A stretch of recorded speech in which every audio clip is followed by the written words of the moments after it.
Hello, everyone, and welcome to episode 205 of At Odds with Wrestling. Joe and Adam here. Adam, hello. How are you? I'm doing good, Joe. I'm glad that we can finally start the podcast. We've been talking Sandman for the last 20 minutes. Yeah, that'll go on. I'm going to put that on the No Chance in Helmet After Dark feed. That's a good place for it. I like it. Porch Talk After Dark is too busy this week, or else I'd try to shove it in. Did you listen to the latest No Chance in Helmet? I listened earlier today, yeah. So I could put this up front here so I can get messaged by Marcus tomorrow, and Todd doesn't listen to podcasts. They're wrong on the Saints helmet. Okay. I don't like I all the other like new designs that they've picked in the 3 episodes, like the 2022 helmet designs. And they were talking about the Saints design where it's a stripe, but it's not a stripe. It's all little Saints emblems. Mm-hmm. I don't like it. I don't think it looks good.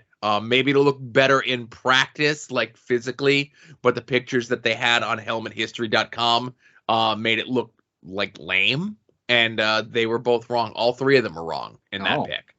Well, I'm surprised you're following along like on the website, because I just figured you would have known all these helmets off the top of your head. No pun intended. Listen, I was a sportsman up until like 1994 when baseball went on strike, and then I just gave up on all the sports that weren't professional wrestling. But if I can, I try to finagle things so that I can listen to No Chance in Helmet when I'm near a PC, so I could pull up the site and look at everything, Yeah. I need to talk to their social media manager as well, but that's... Oh, yeah. Whoever handles that and Final Wrestling Place. Every once in a while I go to do a retweet of their show and I'm like, where's this week's post? Where's last week's post? Yeah. I'm retweeting me tweeting out from the soon to be named network account. Yeah. Yeah. But I will just say about No Chance in Helmet, and this is not an indictment on the show at all, but I feel like I've disagreed with virtually every choice they've made. Really? Yeah, I don't know what it is. Like they make a lot of valid points, but I feel like the helmets that they land on just aren't me, and that's not even like the Steelers thing, because they didn't pick my favorite Steelers helmet, but they didn't know that. But I'm just listening to most of them like, oh no, don't take that one. And Todd Skewer's way too old on his picks. All of his stuff. If John Madden wasn't the coach in the NFL when this helmet was being worn, he doesn't like it. But that being said, I think Todd does lean to some of the newer ones, like the 2 of them gushing over that 2022 Bengals helmet. Yeah. And I will admit that's one that I listened to on the way home from the LVAC. So I was making a lot of mental notes to go check out the helmets when I got home. Mm. And when I went home, like, the Bengals are supposed to be a certain color and a certain pattern. And then when I saw that helmet, I'm like, it's the Bengals. They could change things up, especially like they were gushing over it. But I do lean more toward Todd. Like, I'm going to go to your helmet that you had in the 70s and 80s before I go in like the 2010s or the 2020s. Yeah. Well, I mean, I don't know if you know this. This is an interesting fact, Joe. Football didn't exist until 1990 either. Oh, really? Yeah. Because that's right around when I started watching. So the same rules apply. It was weird that they started at Super Bowl 26 or whatever. Something like that. Yeah. I know. I only acknowledge football before the 90s in order to count the Steelers Super Bowl wins. But other than that, football didn't exist. Gotcha. Well, listen, enough putting over the other shows. Let's get into our show. Let's look at... And now, At Odds with Wrestling presents This Day in Wrestling History.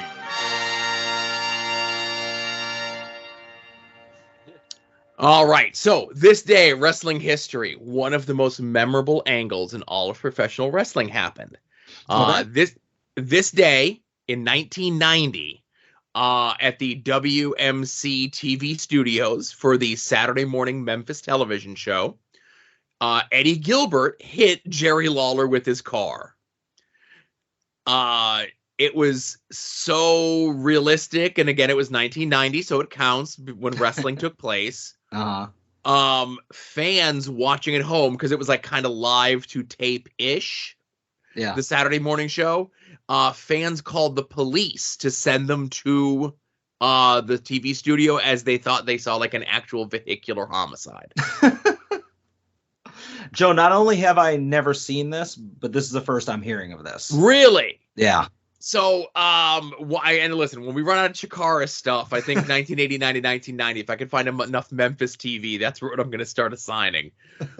But this angle was lovingly recreated around 2006 when Larry Sweeney hit Eddie Kingston with his car outside the Barnesville Thunderdome. Okay. And I have it on very good authority that Eddie Kingston pitched for it to happen in AEW, but it never, like for Jericho to hit him with his car. Never happened, but time may tell. Yeah.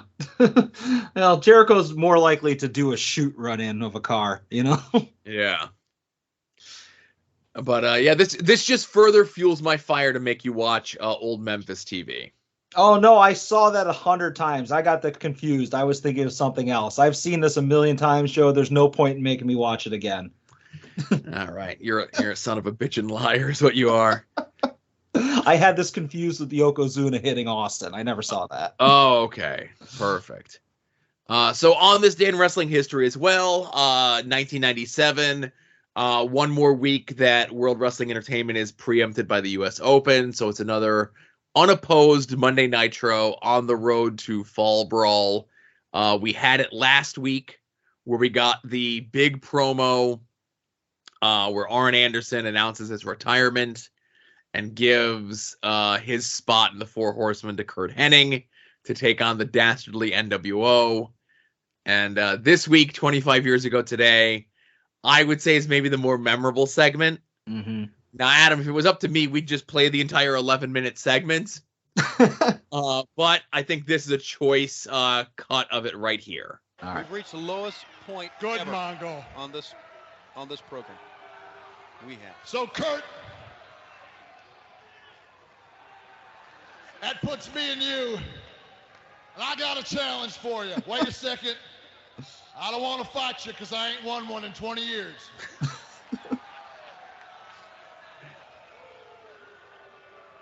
What I got for you is a challenge, because as much as I want to be a horseman, I know if I come out here right now, I not only put him in danger, but I put my best friend in danger, and I can't do that.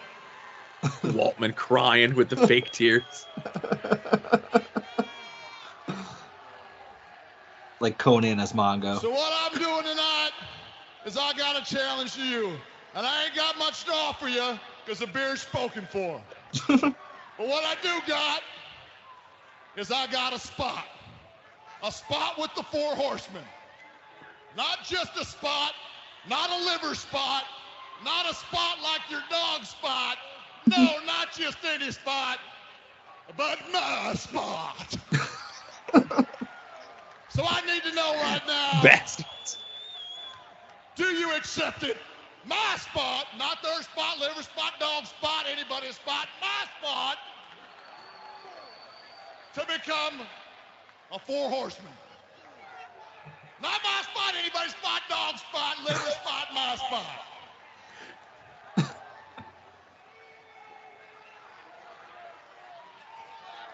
As much as I want to say I'm a AA fan, as much as I want to say I like to be a Four Horseman, it's hard to say because I don't like you and I don't like the Four Horsemen. But I tell you what, it would be an honor. They're crying. Yeah. Former caller of the show, Buff Bagwell. Oh, Not. poor Buff this week. Like we do. I ask about security. All right, so like I said, I literally could have played the entire 11-minute segment. That's the highlight. There's a bit, because I watched the entire segment today, there's a bit when, they're setting up, like, Gene is at the bottom of the ramp, and he's going to bring the Four Horsemen out, and Mongo and Waltman come out, and they do the deal, and Gene's like, I want no part of this, and they go to the ring, and there's a bit when Waltman gets in the ring and he does the woo and he says, as Flair, he goes, "I'm screaming at the top of my lungs and I don't even know why, woo," which is one of my favorite underrated lines, not only just in this promo, but in wrestling history. Like, we and my buddies used to just say that to each other all the time. Like, that killed us for some reason. I have no idea why, but it was just so great. Obviously, no Benoit. There was rumor that they were going to have a mannequin in the ring to be Benoit. And they chose wisely not to go that route, knowing what we know now. They don't want to make him mad. But, there's like the lore to this segment that, like, why didn't the Horsemen come out and stop them? It was just goofing around. And then, like, Arn was pissed and Flair was pissed. And, like, everybody else is like, hey, like, aren't we all, like, working? Like, isn't this how we're going to get heat and everything? And, like, it makes sense if they're going to get heat. But then, like, the Horsemen are made to look ridiculous at War Games. But we'll get to War Games when we get to War Games, Yeah, nobody got over on the NWO. So right. When they clowned on somebody, it just, like, reinforced the fact that they're going to beat everybody. Yeah, that's one of the only things in hindsight about this. Yeah, still worth it, though. Yeah, still worth it. Still one of the most memorable moments of the Monday Night War. No one's in blackface, so they could still show it. Yeah, it's not like the DX one. Oh my goodness. I'm sure we won't be playing that one when that comes. Nope. We're, like I said, listen, when we get to 2023, the 98 Raws and Nitros should line up with us. And I won't be playing that. Yeah. But hey, another thing on this day in wrestling history, 4 years ago today, Adam. Oh. Was the very first all-in pay-per-view. First and only. First and only. This started as the bet between Cody and Dave Meltzer about running the 15,000 seat building and selling it out. The branding behind all of this, that it's the largest independent wrestling show of all time. Up until this past weekend. Right. Okay. Up until this past weekend, and B, if you take out of the fact that this was just a stealth Ring of Honor show, they used all of Ring of Honor's building connections, ticketing people, staff, camera people, like right on down the line. And then when they started their own promotion 3 months later, Ring of Honor got pissed, and that's why you've never seen this show again on AEW TV. Some would say that might be the reason that Tony Khan bought a Ring of Honor, so that he could have access to this footage. Yeah.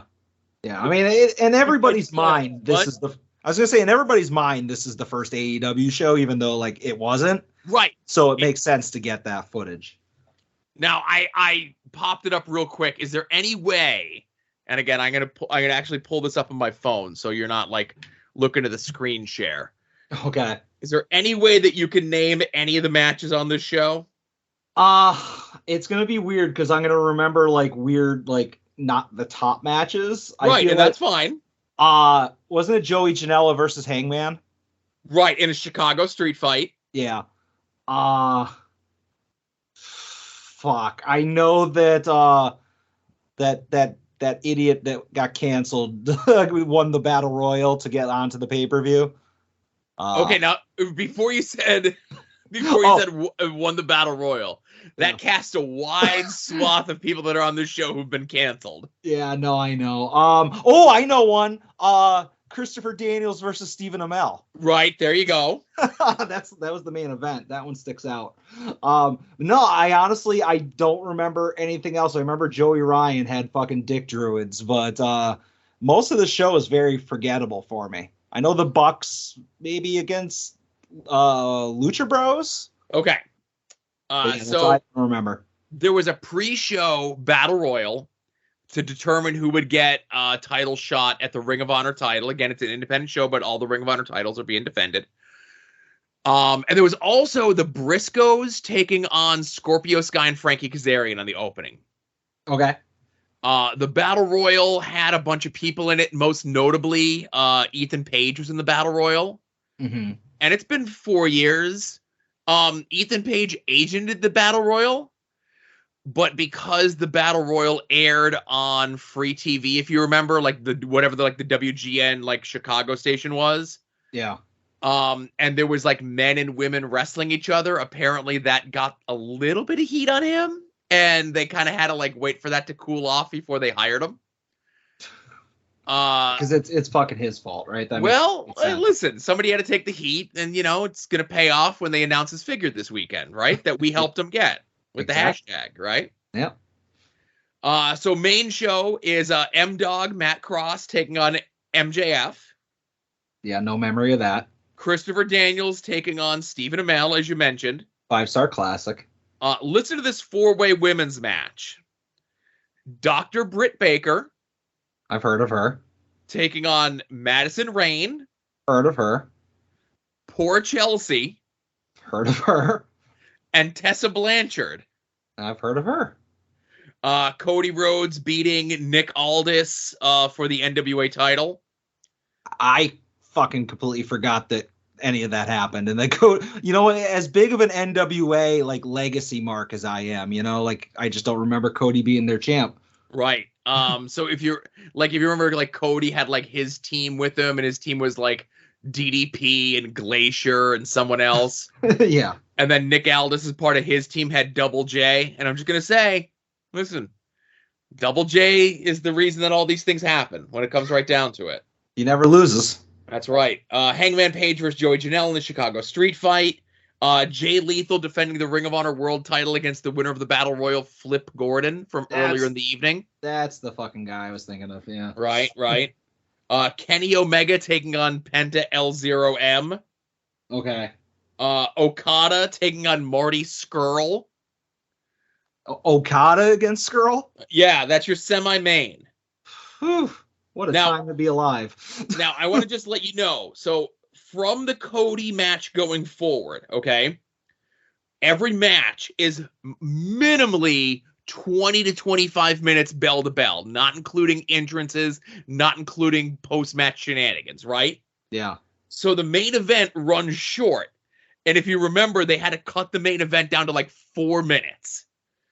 So the main event is the Young Bucks and Kota Ibushi taking on Bandito, Rey Fenix, and Rey Mysterio Jr. Okay, now I remember that, because I see every once in a while in like the major group, the cards go up for sale, and like you'll see the Okada card or the Rey Mysterio card, and I'm like, what the fuck they have a card for? And I forget that they were even on the show, Right, but minimally 3 canceled people on that show, on the main show. Yeah, you go through that Battle Royal, I'm sure you'll get a bunch more. Right, we're not even talking about the Battle Royal, just talking about the main show. 3 canceled people, like mega canceled, like they're done. You know what I mean? Yeah. But yeah, what a bad show that first show was. Yeah, I remember I tried to order that pay-per-view, but it like wasn't carried on DirecTV, and I wasn't an internet pay-per-view savvy person back in the day, so it was like I was very confused when I called my local cable operator and I couldn't get it, so I had to get it through nefarious means a few days later. But I've never watched a single match from it since, Right, but it was the catalyst and the proof of concept of this that kind of helped Tony Khan finagle and start AEW, which gets announced in January, and they have their first pay-per-view in May, and they get their TV in September. So, yeah, like I said, I'll say it one more time. Boy, this show sucks. But it was a necessary evil to get what we got today. Exactly. Yeah. No AEW, we'd have probably, I don't know, Vince would still be running things. So somehow, like that. Yeah, Vince wouldn't have gotten found out, Yeah. Yeah, it was all spies from AEW leaking those stories, planting those stories, if you will. Right.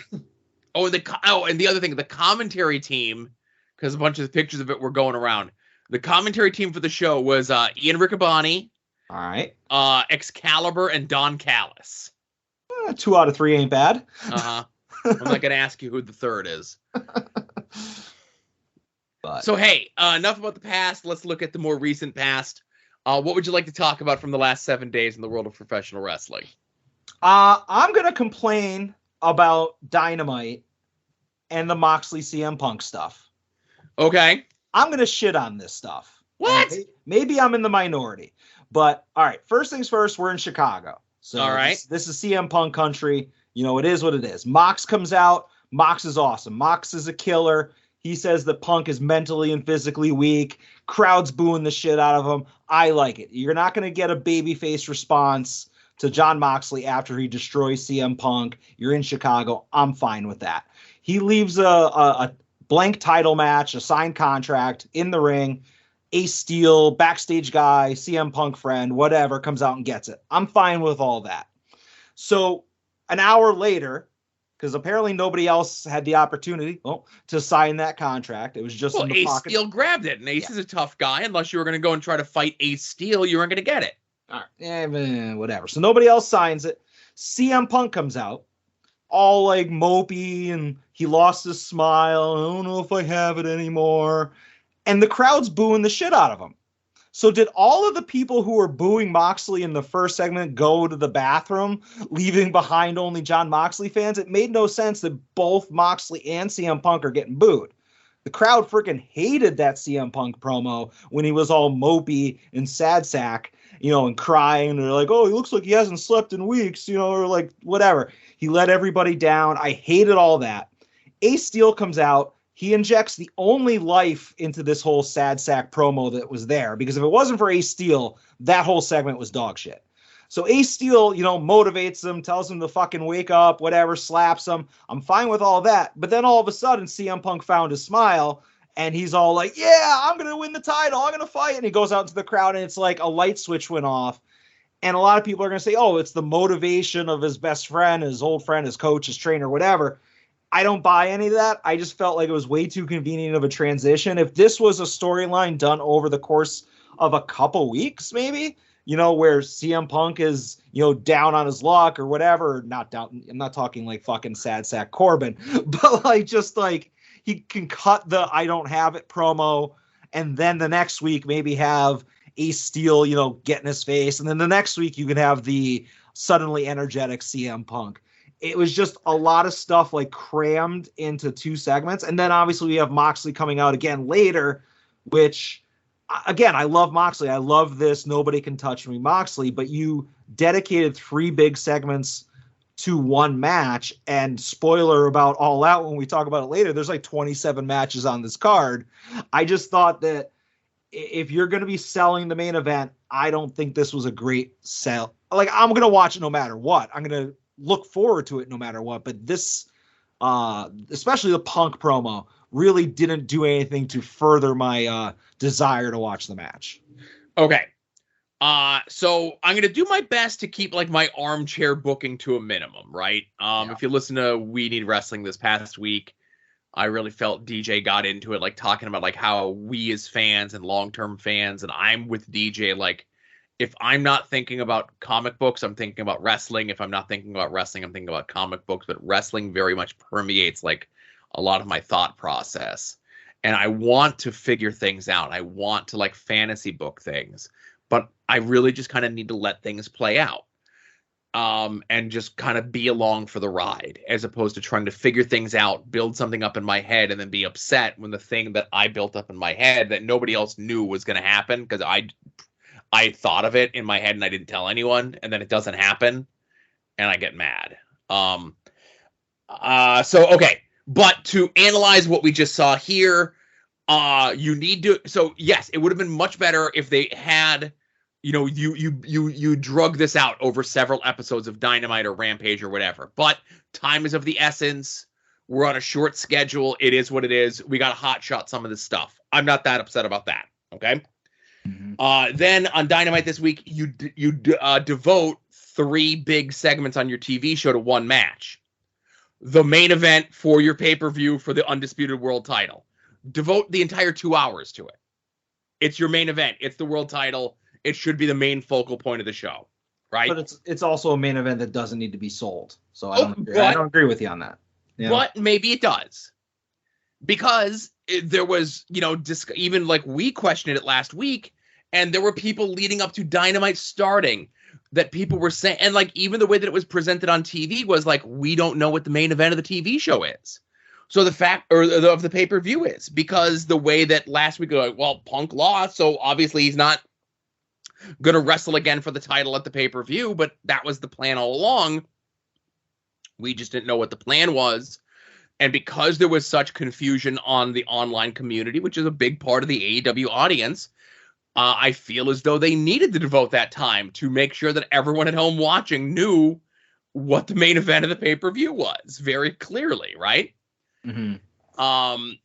So Moxley comes out, it's Chicago, and of course he's going to get booed. But he wasn't like roundly booed because Moxley has been like a killer badass all of 2022.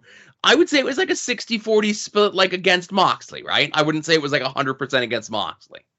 Okay. So then Ace Steel takes the thing. Now, I would have had a bit where maybe you had somebody try to come out and get the contract beforehand and like just even to put over like, okay, Ace Steel is just an agent, but he's also like a badass that he like lays someone out who tried to grab the contract ahead of him, right? Mm-hmm. But again, that's me post-script fantasy booking that. I feel I can do that, you know? So Punk comes out and cuts his sad sack promo and the crowd boos because this is their hero. This is the man who just was the champion. We want him to be the champion. And I don't think they were booing him so much as they were booing his demeanor and his decision to give up, right? They weren't booing. They were saying bad booking. Oh, my God. Now, I will say, best part of the promo was when Ace Steel comes out and gets to say fuck on TV. That was awesome. Yeah. And, you know, maybe a lot of this would have worked better if it was a closer friend of CM Punk's that maybe isn't a friend anymore. But listen, there was a lot. Then, you know, like, unfortunately at this point, AEW is kind of like damned if they do, damned if they don't. I'm a fan like me. I'm willing to give them the benefit of the doubt at this point to say, like, let's see how this plays out. You know, I'm in the market. I'm in the mood for something different. Did you see the discourse on today that promo stunk because no one knows who Ace Steel is? And they should have shown like vignettes and promos and stuff to kind of build up who he was. So when he comes out and cuts that promo and like hypes Punk up, it means something. Yeah, but I didn't see that, but I'm not surprised by it. But I'm sure these are the same people that said there should have been like a vignette explaining CM Punk's music against MJF. Yeah. You know, like, oh, how am I supposed to follow it when he's coming out to a different song? Right. And I saw somebody else like, yeah, when I left WrestleMania 18, there was so many people confused. They didn't know who Arn Anderson was. You know? Yeah. So I just think there's going to be a group of people that are just going to like, it's AEW, it's the best thing ever. And there's another group of people that are going to be, it's AEW, I'm going to nitpick everything they do because all I've known for the last 21 years is World Wrestling Entertainment. I like to think that I fall somewhere in the middle of that I'm willing to give even both companies the benefit of the doubt, and we'll get into like WWE stuff here shortly. I thought the build was good. I have an idea of where things are going to go, but I like the fact that I don't know where things are going to go. Like a million different things could happen at the pay-per-view, and all of them, I have faith that they're going to do their best to try to explain it. Yeah, I mean, I get you. I just feel like more often than not on this podcast, especially, I am so obviously pro AEW, and I feel like I just pour praise on a lot of things they do. And when something either falls flat or doesn't meet my expectations, I feel like that's time for me to just go ahead and take a shot at them. You know what I'm saying? And I don't mean like, oh, taking an unnecessary shot. I legitimately didn't care for many of those segments. So I feel like it's part of me being fair and balanced, Joe. Oh, gotcha. You know? But so we talk about AEW, WWE this week. SmackDown, Raw. I know SmackDown is taped because everyone's going over for the pay-per-view. But I love the Kevin Owens, Sami Zayn stuff that's going on right now. I shit you not. That's my other thing. Yep. So, you know, obviously for the last several weeks, Sami has been doing everything that he can to get into the bloodline. 2 weeks ago when they were in Montreal and for some reason Jimmy and Jay couldn't get across the border. Who knows? Could be anything. And, you know, Roman invites him into his dressing room and they get to have like a little whatever. And Sami's kind of like the comedy relief character, like, he makes Roman crack like out of character. And then the bit on Raw this past week with the match with Kevin Owens, where they're like, all right, well, Sammy, if you're with us, you're going to lay Kevin out. And he didn't. And then Sammy's like, well, no, I didn't do it. Not because I like Kevin. It's because the referee would have seen me out of his periphery and disqualified Jay from the match. That's the reason I didn't do it. Yeah. So, and then Kevin just continually replies to all of Sammy's tweets with gifs of them hugging. I love it. It's fantastic. It's, fun, nuanced storytelling with characters that I like. And, when you give people in the World Wrestling Entertainment that have been good in the past, have shown you that they could do good, and you give them, kind of a little bit of free reign, you get stuff like this. So yeah, I really think the Sami Zayn, Kevin Owens stuff has been really good. Whether it be, I don't think I like I said, the last couple of weeks of WWE TV has kind of given me some faith and some hope that this is going to be like a satisfying ending. And if it's not, then I can just be like, oh well, same old WWE. I won't be that upset by it. But I've been enjoying what I've seen the last couple of weeks of this. Yeah. Obviously, up until the change of leadership in WWE, like most of SmackDown and Raw was completely skippable for me. But one of the things that I did always make it a point to stop and watch would be, the Roman Reigns, Paul Heyman, Uso promos, because I'm like, whatever. I enjoy that stuff. I acknowledge my tribal chief, my head of the table, Mr. Ooh-Ah Man, all that stuff. So on last week's SmackDown, as you mentioned, they're in Montreal. I'm like, oh, I like seeing the hometown pops, for certain guys, and especially if they're heels, I want to see if they get the babyface reaction. So I made it a point to check that out, and that's where I kind of discovered like maybe, I don't know if it was the first interaction, but probably the first sit down between Sami Zayn and Roman Reigns. And I, like you said, I fucking love the dynamic of like a serious guy and the guy who's a jokester, but is also kind of awkwardly nervous talking to Roman Reigns. Like sometimes when you're super nervous, you don't stop talking. And that's what I get from the Sami Zayn thing. And it kind of, I don't want to say it's exactly the same, but it reminds me a lot of like Kurt Angle being the comedy guy to Austin's straight man, like 20 years ago or whatever, 15 years ago. So that makes me pop. But I like the fact that Jey Uso doesn't like him, but him and Jimmy have a special handshake, which is just completely silly. And like I said, whether this turns into, Sami Zayn turning on the bloodline and siding with Kevin Owens or what, like I'm open to it and I'm enjoying it. So a rare WWE storyline, at least on main roster, that I'm enjoying. Absolutely. I did have a spare in case we overlapped. Not a lot of details on this, but I just want to say, going back to Dynamite, the main event, Kenny Omega and the Young Bucks versus Will Ospreay and the United Empire, that match fucking ruled. I will complain a little bit that, and this is not really match related, but it's trios tournament related. And now I haven't read the spoilers and I don't want to, but obviously on tomorrow night's show, Hangman is joining the Dark Order, which I think we all saw coming, but that probably means the best friends aren't advancing in the tournament. So we're going to end up with the Elite versus the Dark Order in the finals. I'm sure it'll be a good match, but it's not fair to the best friends. Damn, I wanted them to strap up OC, but going back to the match, I fucking love that match. Yes, it was all flippy, kicky, high spot stuff, but I like that, so I'm guilty. So Rampage is actually live this week. Not taped. So you're okay. You're okay there. Perfect. Secondly, I mentioned last week I'll never be a Will Ospreay guy. And I would say out of that match, the 6 people in that match, 2 of them I actively don't like. 3 of them. What did Kenny Omega ever do to you? Who? I said, what did Kenny Omega ever do to you? I like Kenny, but like I don't know. There's just like I got a kick out of the entrance, kind of needling Ospreay about his back and forth that he had with Kevin Nash on social media this week, which was a lot of fun. Oh yeah, that was a great entrance. I'm starting to come around on Kenny a bit. Like I appreciate Kenny for the wrestler that he is, but he's an amazing athlete. Blah blah blah blah. But it'll never be my guy. Same thing with Will Ospreay. The Aussie Open guys, I don't know who they are, and that's on me. Didn't one of them used to be called Dunkzilla Davis, maybe? Someone correct me on that. And I can admit I will never be a Will Ospreay guy for a litany of reasons, but there was a counter reversal that he did out of Kenny's Snapdragon Suplex. That was one of the most unbelievable feats of athleticism I've ever seen in my entire life. Mm-hmm. And I was like, ooh, I'm not going to say anything bad about Will Ospreay because that was really cool. Yeah, I really enjoyed the match.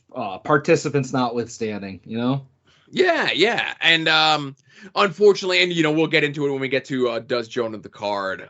Sadly, I have a feeling it's not going to be the best friends going on to the pay-per-view.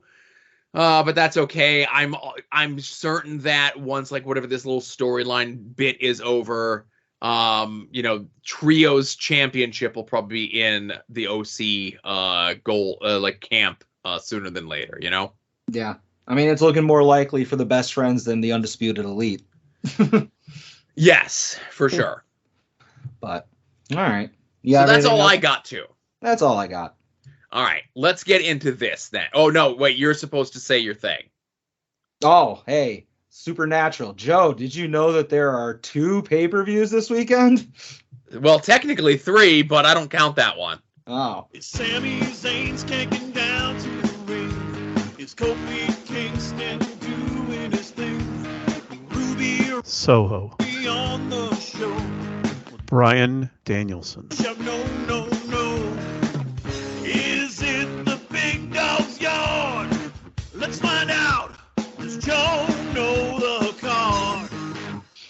That's right, Joe. We are going to go ahead and just skip NXT Worlds Collide. I would not recognize a lot of the names if they were written down in front of me.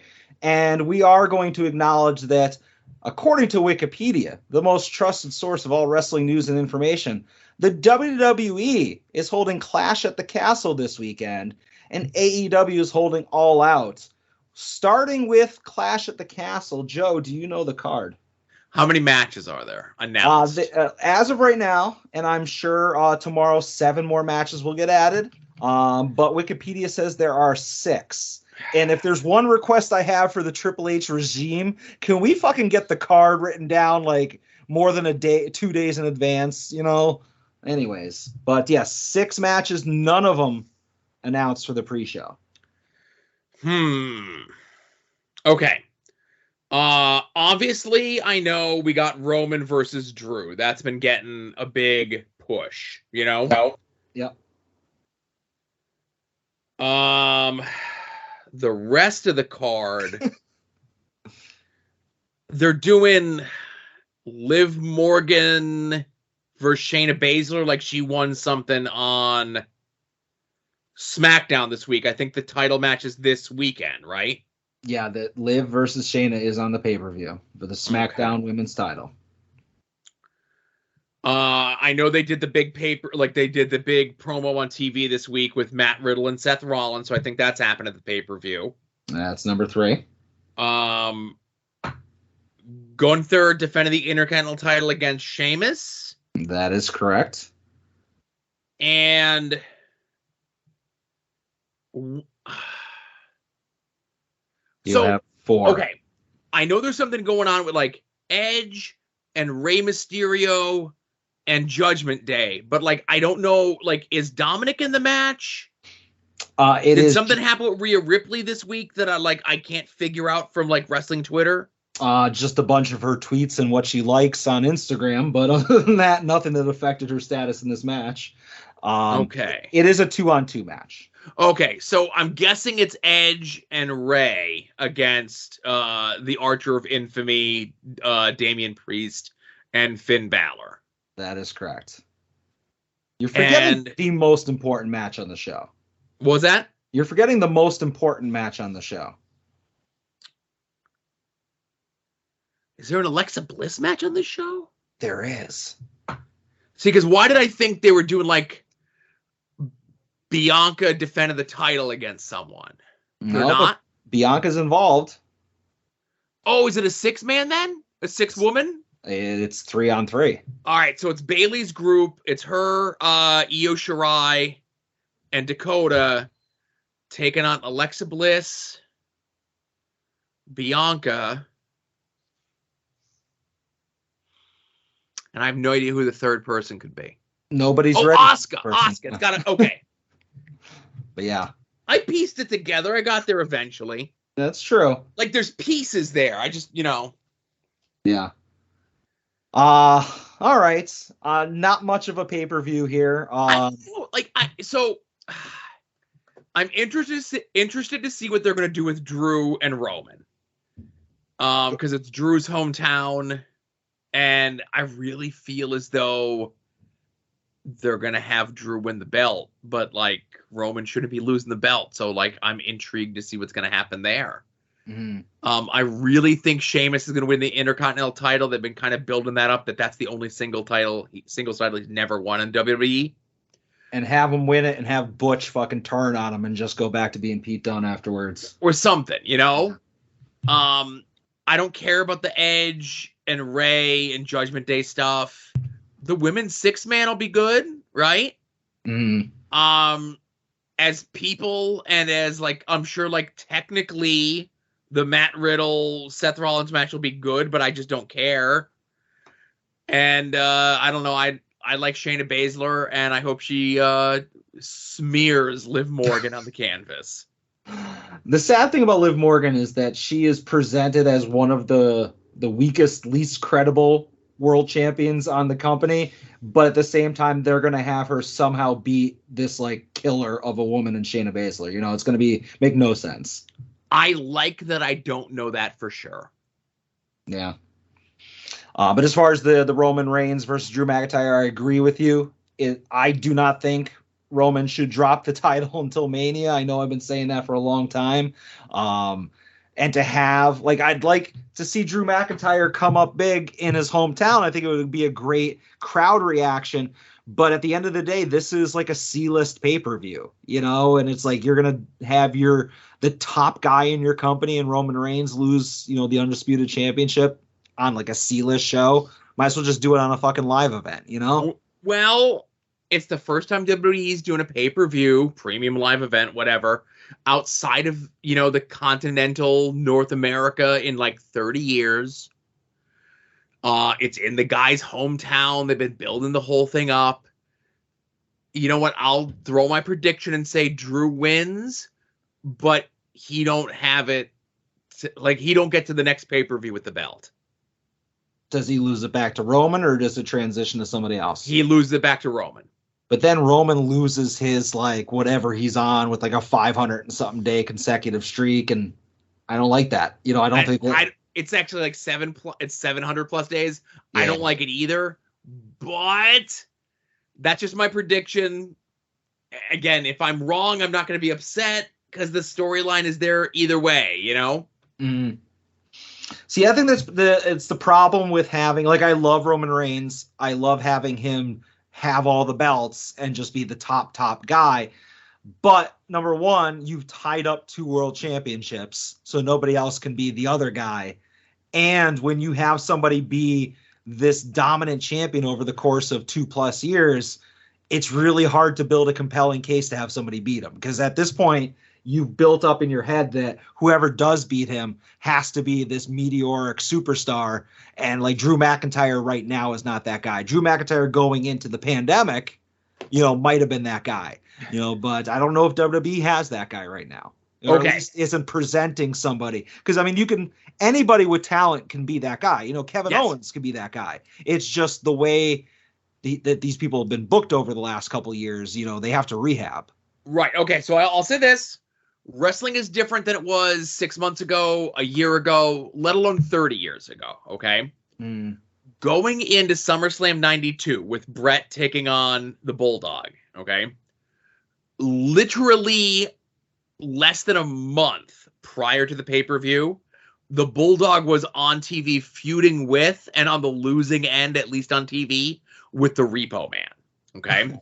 Once it got announced that the pay-per-view was going to be taking place in England and they switched it to Davey versus Brett, just being in his hometown enough was enough to shine Davey up enough to be that credible contender in his hometown, having his hometown people, 92,000 people, whatever, behind him, right?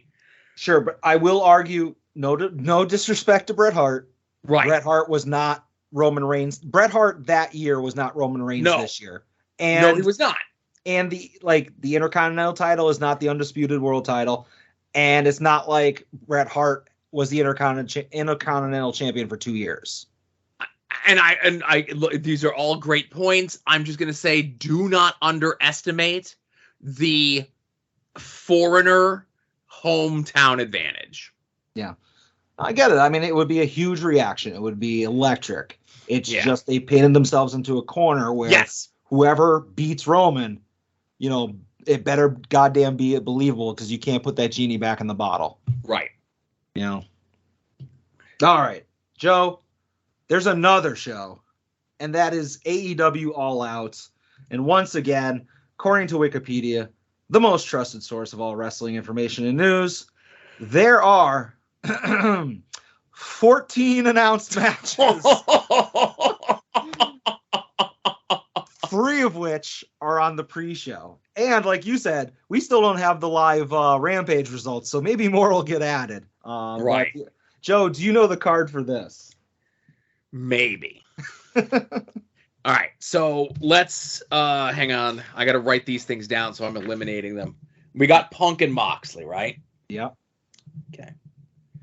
We got FTR and Wardlow versus Jay Lethal and the Motor City Machine Guns. Yep. We got Athena taking on Jade Cargill. Yep. We got the 4-way for the interim women's title. Britt Baker, Jamie Hayter, Hikaru Shida, and Toni Storm. That's 4. We got Jack Perry, Herm, Sassafras taking on Christian. That's 5. Barely halfway there. You're a little bit more than a third.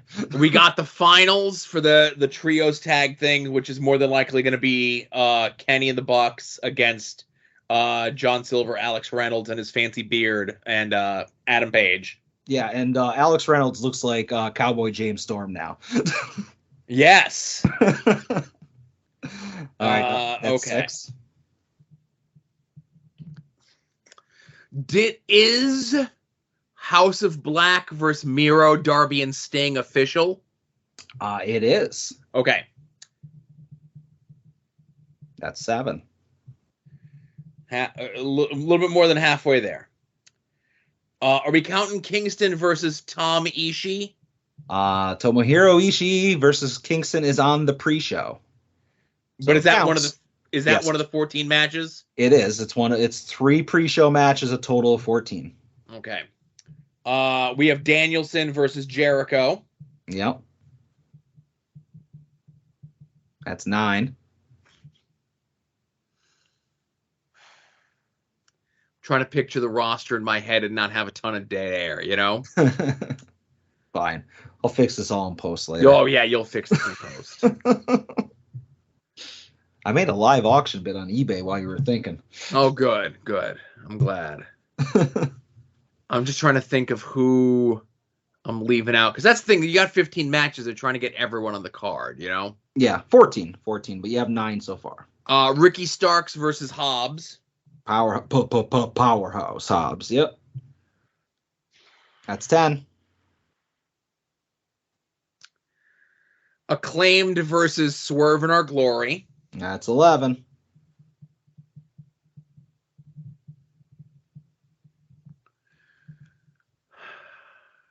And I'm going to say that I think that's all I got.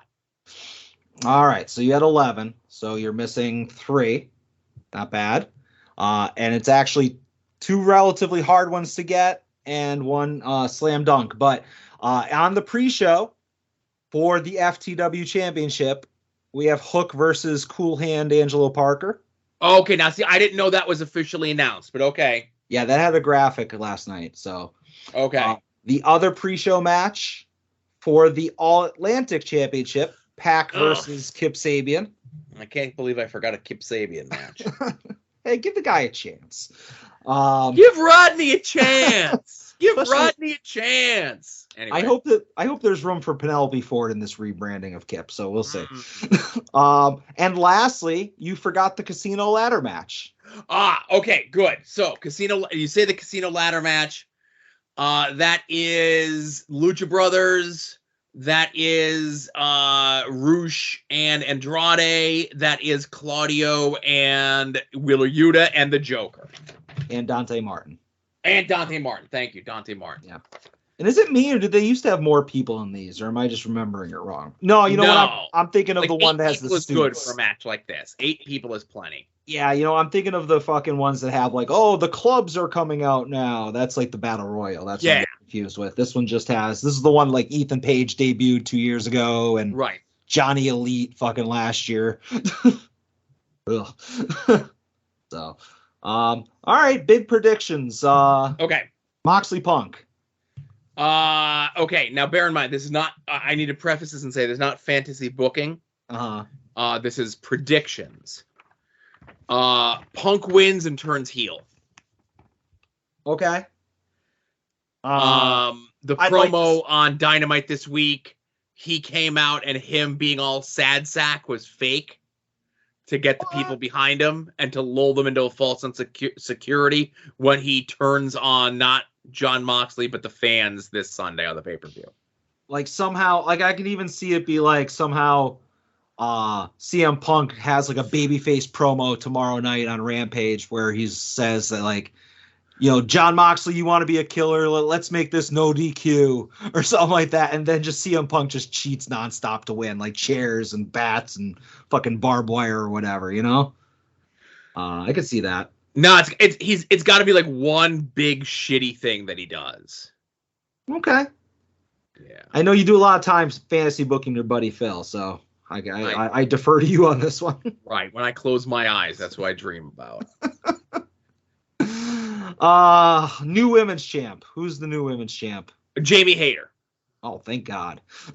Honestly, I mean, anybody but Britt, but no disrespect on Sheeta, but I think she's had 2 runs already, or at least 1. So, I mean, I'm kind of like either Tony Storm or Hayter would be ideal, but at least with Hayter, you have the back and forth of, not playing second fiddle to Britt anymore, Yeah. I don't know, like not a lot. I mean, obviously, no disrespect to Athena, she ain't beating Jade Cargill. We got a Roman Reigns situation going on here,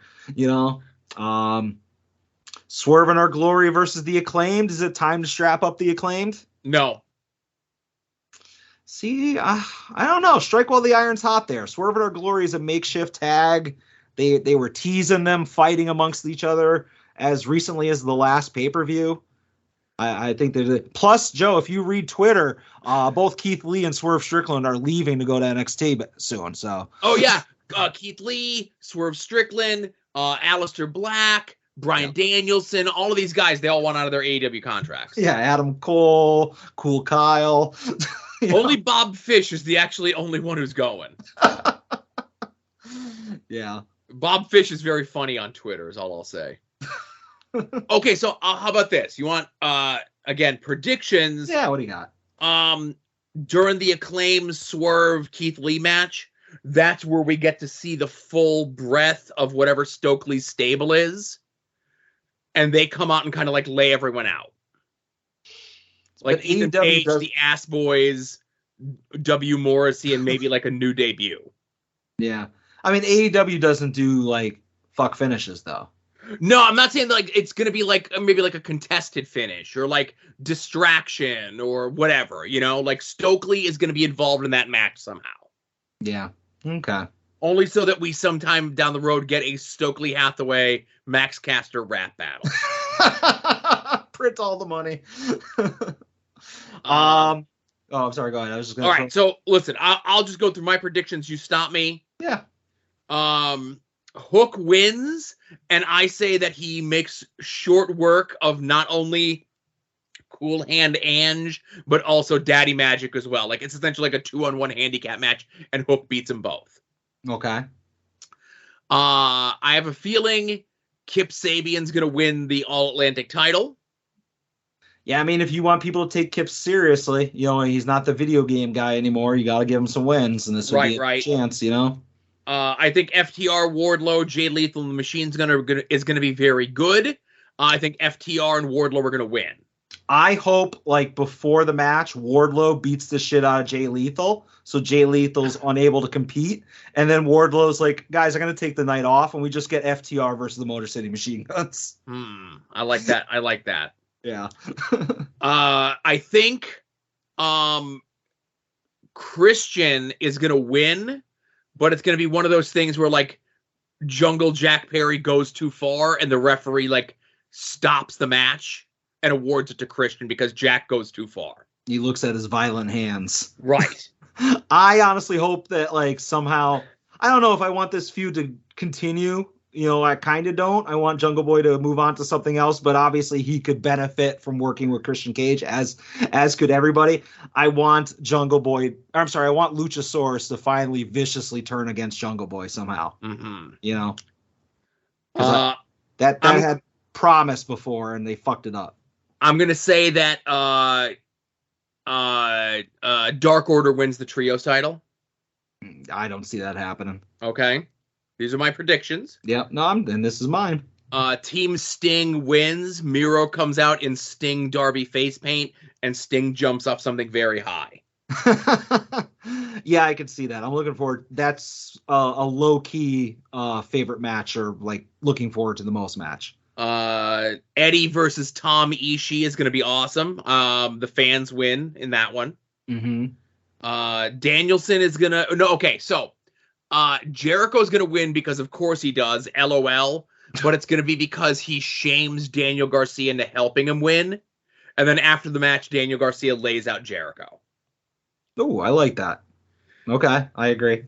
And then Ricky wins, but it's not like a super clean, super decisive win, but it's not like a slip on a banana peel sort of thing. It's like Hobbs makes a mistake. Ricky does like the big feat to get the much larger Hobbs up for the Rochambeau, which is a terrible name for his finisher as a babyface.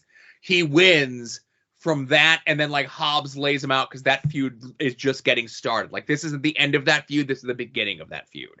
Yeah, both sets of shoulders are down, but the ref only counts Powerhouse is down somehow. Yeah, something like that. Yeah. Okay.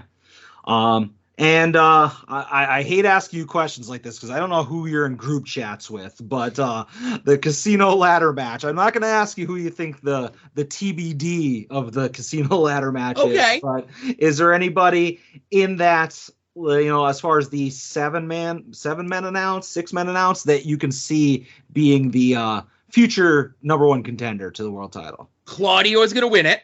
Okay. The mystery. Now, again, I know nothing. This is my speculation.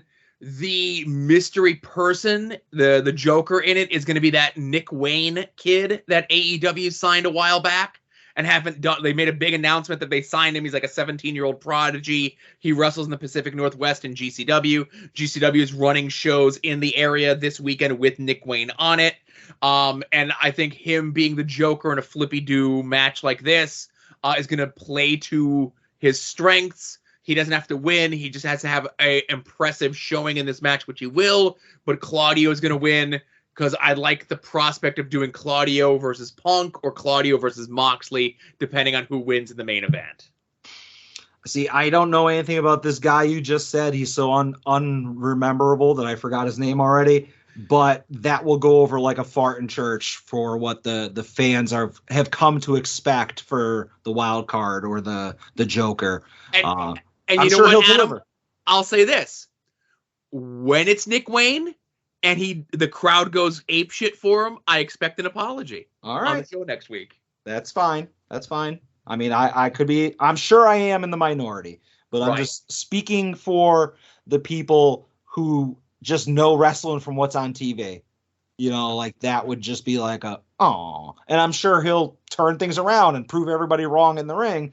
But when it's just some dude who's like a prodigy who hasn't already been established as an indie talent, there's a level of letdown from just the casual fan. And I hate to be that guy. Like, what are you doing to get the casual fans? But I'm just being devil's advocate here. Fair enough. Listen, I'm just saying, Broski's always ready and his arm is healed. And all right, I'm kidding. That was too far. I take that back. Broski's crying that he's not ready for his match against Tatanka.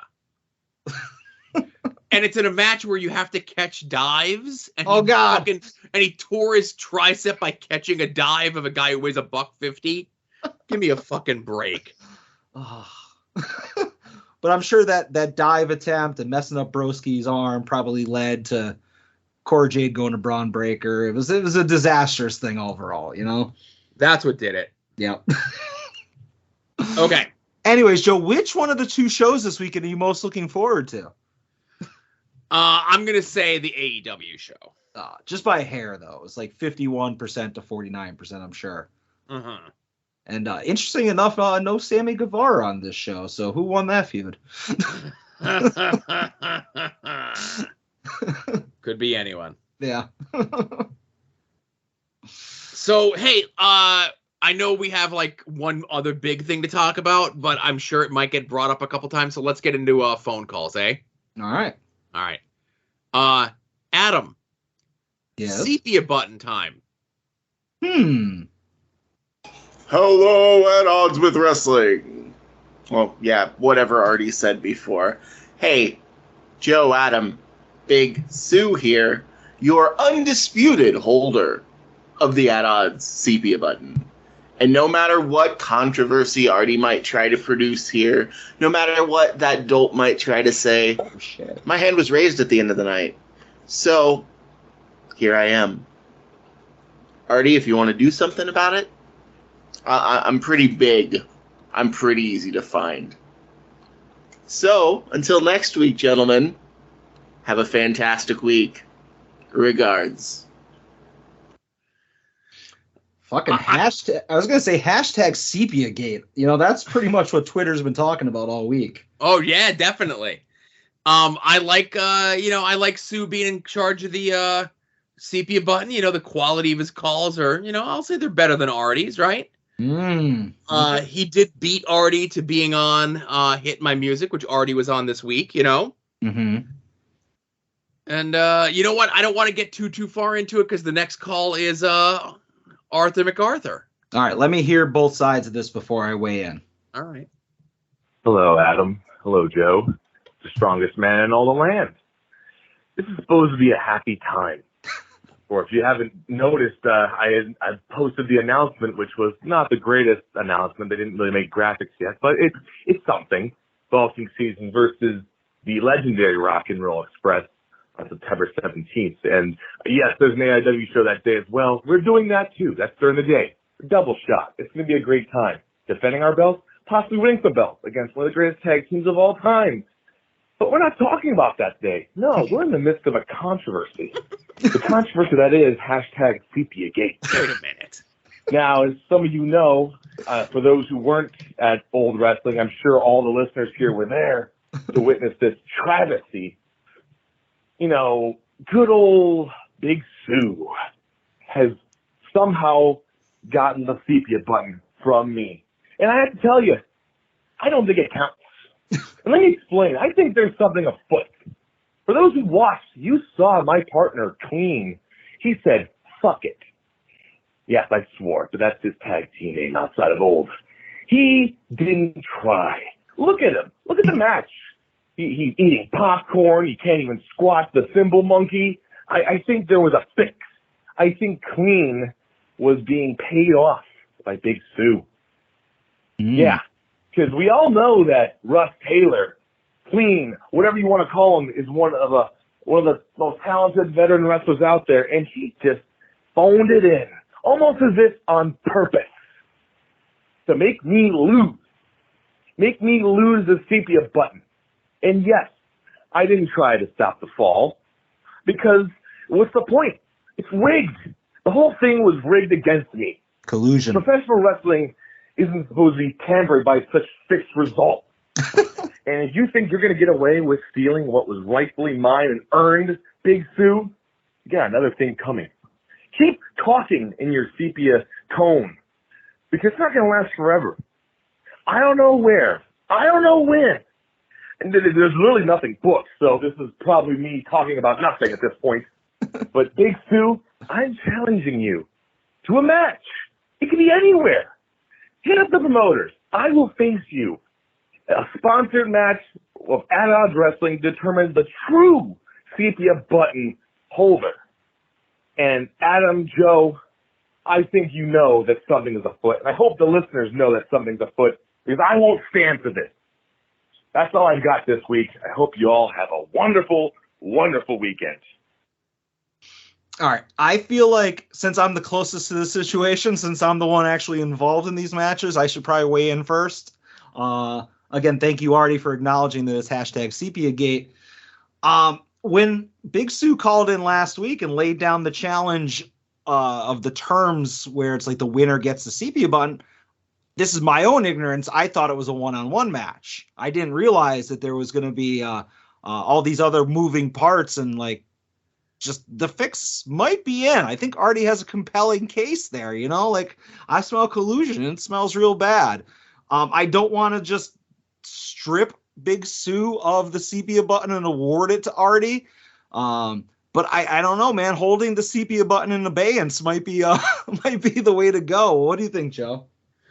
So, if there were other people in this match that could have affected the outcome of the fall directly not involving Artie and Sue, and they still agreed to this match taking place, then the onus is on both of them. And I'm seeing a lot of like #SepiaGate stuff, but they're like 2.5-year-old tweets in Spanish about a tuna hoagie. I have no idea what the hell's going on. I think maybe you guys should have picked out a better hashtag before you did this bit, you know? That being said, I say Artie, it's good for a time for a change. I say onward and upward. I know he had tweeted that he's got a full calendar of weekends for the month of September, and rest of the Rock and Roll Express is really goddamn cool, man. You know? Yeah. I'm real proud of you and Chuck. You guys really busted your asses to get that. And if you have to shed off one thing, the sepia button, to go on to something else, then I say, as I mentioned, onward and upward, my friend. But here's the thing I will say, and I agree with you on all those points. And again, congratulations, Artie and Chuck. But if Big Sue doesn't call in from time to time, you know, and just with that sepia button, it's going to turn into the WCW television title where like Artie could just pick it out of the dumpster in a couple months if it's not used. So, you know, that's on Big Sue. But I definitely think a rematch, a one-on-one rematch down the road is in order, you know?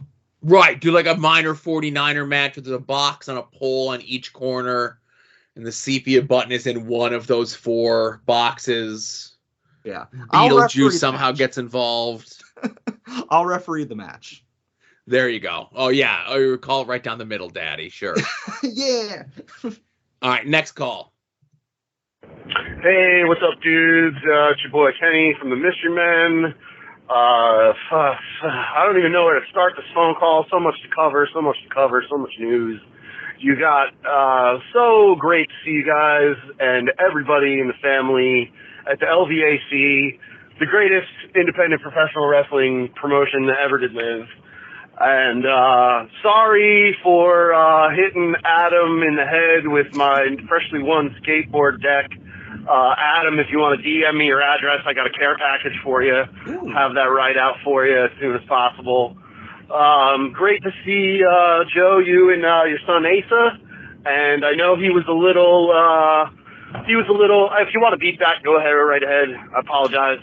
I know he was a little preoccupied at the time, so here's what I'm going to say to him right now. Buddy, I'm super psyched that you're playing drums, and I want you to never stop playing drums. If you like it and have fun with it, keep having fun with it. If you bump into somebody who doesn't think it's cool, stand on your 2 feet and say, no, man, I like to play drums, and it's cool. If you somehow down the road get into some kind of squabble with a band director, that time in your life will end, and you won't have to deal with said band director anymore, and it won't have to get in the way of your relationship with you and your instrument that you should love playing forever, like I have. And it's a great thing. So anyway, love you guys, love the show, love you all the time. Shout out to our buddy Jonas, all the love to him as well. And yeah, right, boss. Thank you for calling, Kenny. And we'll get into more of the LVAC stuff. I have a note to ask you about whatever the hell he's talking about regarding you and a skate deck, and I have no idea what the hell you guys are up to. Yeah, I'll just tell you right now. Obviously, they did the grab bag where if you brought canned goods or non-perishables, you got entered into a drawing, for a bunch of swag. Kenny won that, and he was carrying the bag like up above his head going through the crowd. And obviously, we'll get into this later. It was packed to the rafters of this place. They fit like nearly 5,000 people in the steel stacks that night. Steel stacks doesn't hold 5,000 people. It did that night. Oh, yeah. But anyways, so he's carrying the thing above his head, and the board caught me hard way. Yeah, I love the business. I got some color. It was fun. No, he didn't hit me that hard, but he got me pretty good with the edge of the board as he was walking by. Didn't even sell it. Like, just kept on going. Like, kept on walking. I had to tweet it out for him to notice it. But yeah, I'll send you my address, Kenny. I want a cut of the fucking swag. Yeah. And hey, thanks for the kind words. And believe me, my wife and I try to be as encouraging as possible when it comes to Asa and all the musical interests that he has. Yeah. Next call. Hey, Adam. Hey, Joe. It's Jayhawk. I'm going to try to actually keep this not wrestling related for a change. Getting kind of burned out on a bunch of stuff, although the Punk and Moxley promo on Dynamite, great stuff. What I've learned this week is that Walmart needs to go back to 24 hours and go back now. Because I don't like Walmart to begin with, but I especially don't like when I have to go in there for one thing and I got to wait like 20 minutes to check out because everybody else is being an idiot. Like even the self-checkout for like insanely long just drives me completely up the freaking wall. But that's neither here nor there. That's a rant for IWTV Guide when we're slow and not for your guys' show. I'm going to do a quick plug for IWTV Guide. We're going to be watching last weekend's LVAC show and reviewing that on the show that comes out next week. We'll be recording an episode Monday night. That should drop probably Wednesday would be my guess. Should be a fun one. Mm-hmm. My question for you guys this week, and you can keep this wrestling related if you want, or if not, that's fine. Who are your guys' first celebrity crushes? Mine, Kelly Kapowski, Saved by the Bell. Tiffany Deacon's a couple years older than me and still looks freaking gorgeous. So, yeah, I think that's a pretty good choice. My second celebrity crush, actually, Lisa Loeb. Day I Missed You. It's really weird. I like to say that Lisa Loeb is Tariq, and I have a thing for women named Lisa, women wearing glasses, and women named Lisa who wear glasses. That's all I got, guys. I'll talk to you guys later. Have a good one. All right. I just want to ask, Jayhawk, did you file the proper paperwork to get clearance to review an LVAC show with, other than us? Right. We are the exclusive home of LVAC reviews. Well, I will also say, speaking of the LVAC show, if I've learned nothing from Sidney Bacabella, and I've learned nothing from him, that if you go to Walmart and you use the self-checkout thing and it doesn't scan the first time, you just get to take it. Absolutely. And if they ask to see your receipt as you're walking out, just keep going. They don't have they're not the law. Yes, it didn't print. Yeah. They're going to fucking stop you. The fucking Walmart receipt checkers don't have the power of subpoena. Just keep going. Right. But first crush, Joe. Honestly, Kelly Kapowski is a good one, but she might be my second. I feel like Alyssa Milano on like Who's the Boss might have been my first because I was just like fucking 8 or 10 or something, So I was a bit of a late bloomer. And seriously, and I really didn't get like into girls maybe until like 7th or 8th grade. Okay, I thought you were gonna be like 17 or 18. No. But like I would look at like girls in like movies and TV shows and music and stuff, and it'd be like, oh, they're attractive, but I would never like crush on them, you know? Yeah. It was just like, oh, that's an attractive person, but they're like a celebrity, and like my mind just never kind of worked that way. I can't put my finger on it. So my first real celebrity crush, and again, this is going to see, you know, what you call a celebrity, would have been like summer of 1995. So I was like 18. And it was Francine in ECW when she just debuted as like a fan in the crowd. Okay. Yeah. See, I think like when I talk about Alyssa Milano, like I was probably at the age where I was like, oh man, she's so pretty. I want her to be my friend so we can hug and watch cartoons together. Yeah. But like Kelly Kapowski was my first one where my thoughts went dark. You know? Right. I just never had like that mechanism in my mind. You know, I really racked my brain on that one to see who it was. Like, okay. Kelly, you know, what's her face? Tiffany Amber Thiessen. She's attractive, but I never like got like teen Steam magazines and like look at pictures of her, you know, or yeah. Lisa Loeb was attractive, but like, oh, she's also a good musician, and you know, attractive second, good musician. It's, again, that's just the way my mind worked, you know. Mm-hmm. But thank you, Jayhawk, for bringing the conversation to the grease. I appreciate it. And yes. Wholesome grease, I think. I feel like we handled it well. But good luck on the LVAC show. Look forward to listening to it. All right, next call. Hello, Joe, Adams, Kevin here. Getting ready for a long weekend. I do plan on watching all 3 events this weekend, all 3 major events, with some friends. Looking forward to it. I think it'll be a blast. Thought for the week, though. So they're saying, you know, common saying, grass is always greener on the other side. Or some might say, you know, the fishing is better somewhere else. You're jealous of what someone else has. I use the word fish there for no apparent reason. But if someone, like, I know you got to bet on yourself. I know you have to be your own, you know, biggest fan and all, and take your talents and your abilities elsewhere where they'll be more appreciated. You can make more money, get more attention. I'm looking for somewhere else to work. I know Adam, we're at the end of summer of Adam here, so he's going to be doing something different. You know, you have to go out there and bet on yourself. But then one of my friends pointed out in his profession that if you move around too much, it ends up being a detriment because people think that you're only in it for the money and you're not in it for the job or to do any good for the organization you work for.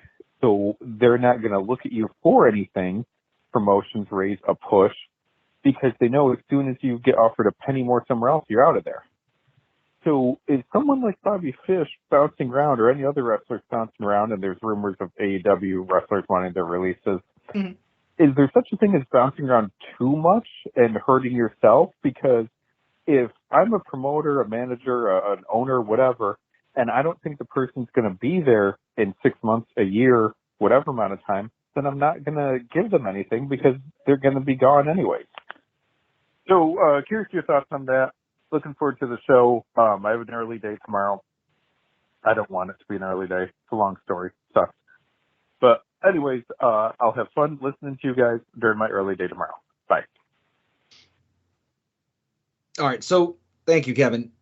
Obviously, he brings up the Bobby Fish situation, and I made jokes about it before. And so I just want some clarification here, because the way Kevin presented it, it's as if, and I could be wrong about this, Bobby Fish was presented with more money to jump ship to WWE, you know, based on what he's saying. And my understanding was just that AEW was not renewing his contract. That you are correct. So apparently a couple of weeks ago, he asked for his release and was told no. But they are going to sit him out the rest of his contract, which I think is only until October. And he's more or less made it very clear that as soon as he's available to, he's going to attempt to go back to WWE.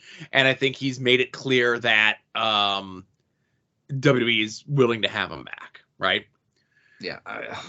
It makes no sense. Right. So to what Kevin said, though, I will say this. And, you know, obviously you can't look at professional wrestling as a real job, even though it is a real job, versus your real job. I have friends of mine, like if you count the paper route that I had when I was 13, okay, Mm-hmm. I have worked at exactly 2, 3, 4, 5, 6 places in my entire life. Okay. That's counting a paper route. I have friends of mine that have tripled that in just as much time. Okay. In the real world, in a performance-based thing, whether you outgrow a job, there's a million different reasons why you would leave or move or whatever for a real world job.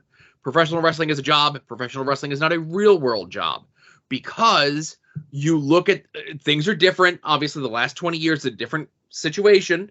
But if you look at wrestling prior to that, you're people like your Stan Hansens, your Bruiser Brodies, your people that would just come and go as they pleased. And because they were so good and such big deals, no matter where they went, they always drew money. They always had good matches. And they were always in demand. So they were able to come and go as they please. Even like Kamala. Even like a Ricky Steamboat to a lesser extent, right?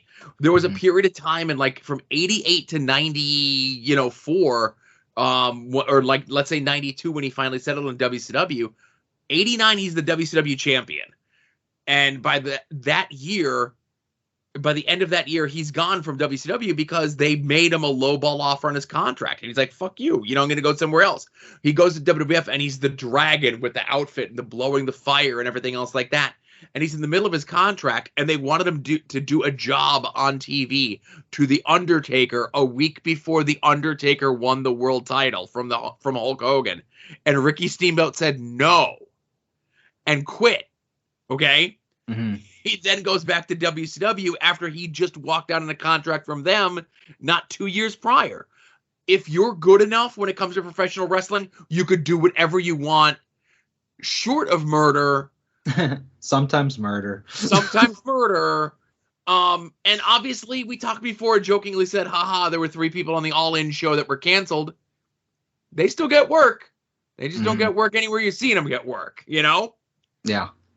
See, I like the idea of people jumping around, you know, like I always try to be nostalgic for my golden years of wrestling, which was the Attitude Era, and you had Nitro and you had Raw, and it was cool when somebody went from one to the other. And sometimes they go, you know, from WCW to WWE and then back again, you know, so having people go from AEW to WWE is a cool thing after 4 years of everybody going from WWE to AEW, you know, maybe not Bobby Fish, you know, whatever, say what you want about him, but I think his only redeeming quality is when he's teamed with Kyle O'Reilly, you know, so I don't know what exactly he's going to do on his own, but like, I like the idea of people leaving AEW and maybe making WWE better. I'm not the biggest Cody fan, but fucking Cody jumping ship made WWE better. You know, it was an addition for both companies.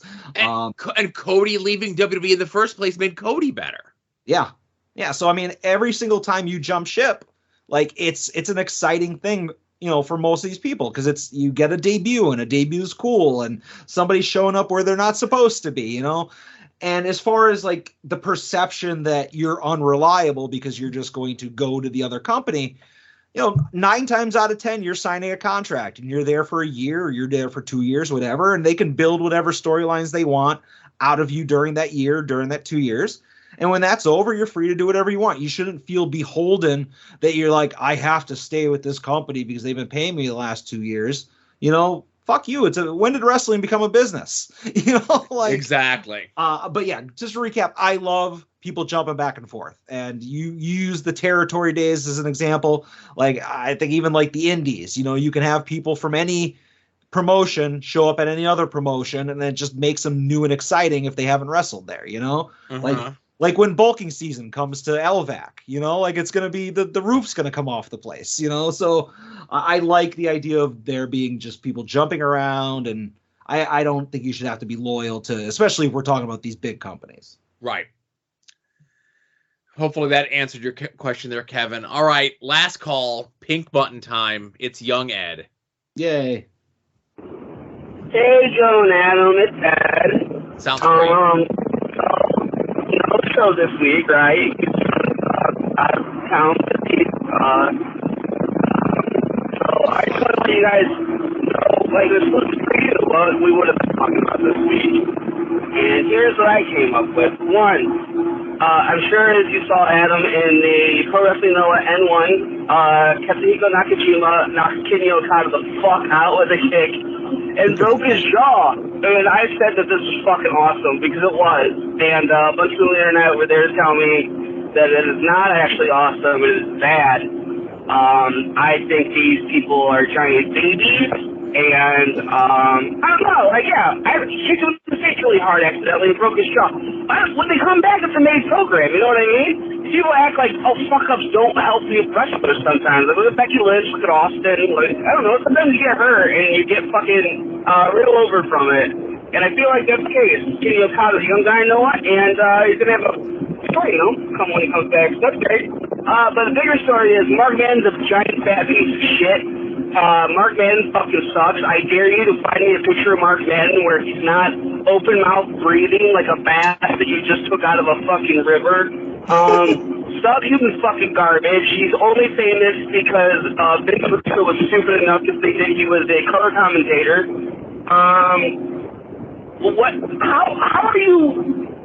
How are you more worthless than Glenn Gilberti? Like, I don't think anyone's opinion of, like, people whose opinion gets heard, no one's opinion matters less than Mark Madden. He's never fucking mattered. Like, the Lady Disco had a TV title run. Mark Madden's done fucking nothing for his entire career. He just fucking sucks. Fuck Mark Madden. Okay, bye. I'm leaving. I'm not editing that out. Ed, your call was dog shit quality. What the hell are you doing, man? Yeah, I got the gist of it, you know. Yeah, I got the gist of it. But yeah, the Noah N1. You know, I know you told me you wanted to talk about this, but I said we had to keep the show under 3 hours. So I know, hell of a match. I agree with Ed. Nothing wrong with hurting somebody. I'm fine with it. You know, anything you walk away from is okay. Listen, everybody's in there working. The idea is to protect each other, but accidents happen. If it wasn't done intentionally, you know, it sucks, but it still happened. Let's make the most of it. Let's capitalize on it. Hopefully Noah's not stupid enough to be just like, oh, well, the guy got hurt. You know, let's never mention it again. You know, let's do something, right? Yeah. And fuck Mark Madden and fuck anybody who takes his side in really anything. Yeah, like Mark Madden's someone that I've had like blocked and muted maybe since March-ish. When he and Ric Flair parted ways and he was like being real weird on Twitter and social media and just like generally like a piece of shit. And then again, of course, that Monday, I saw a couple weeks ago he was taking shots at Steen for not looking like an athlete and take shots at Eddie for not looking like an athlete. And, you know, the fact that Eddie donated his payday from the LVAC show to help a charity that helps underprivileged and, you know, possibly homeless folks. And for Madden to be insensitive enough to make a joke about that. And he's someone who in 2022 still thinks 1994 Howard Stern is real. And that's who he tries to be.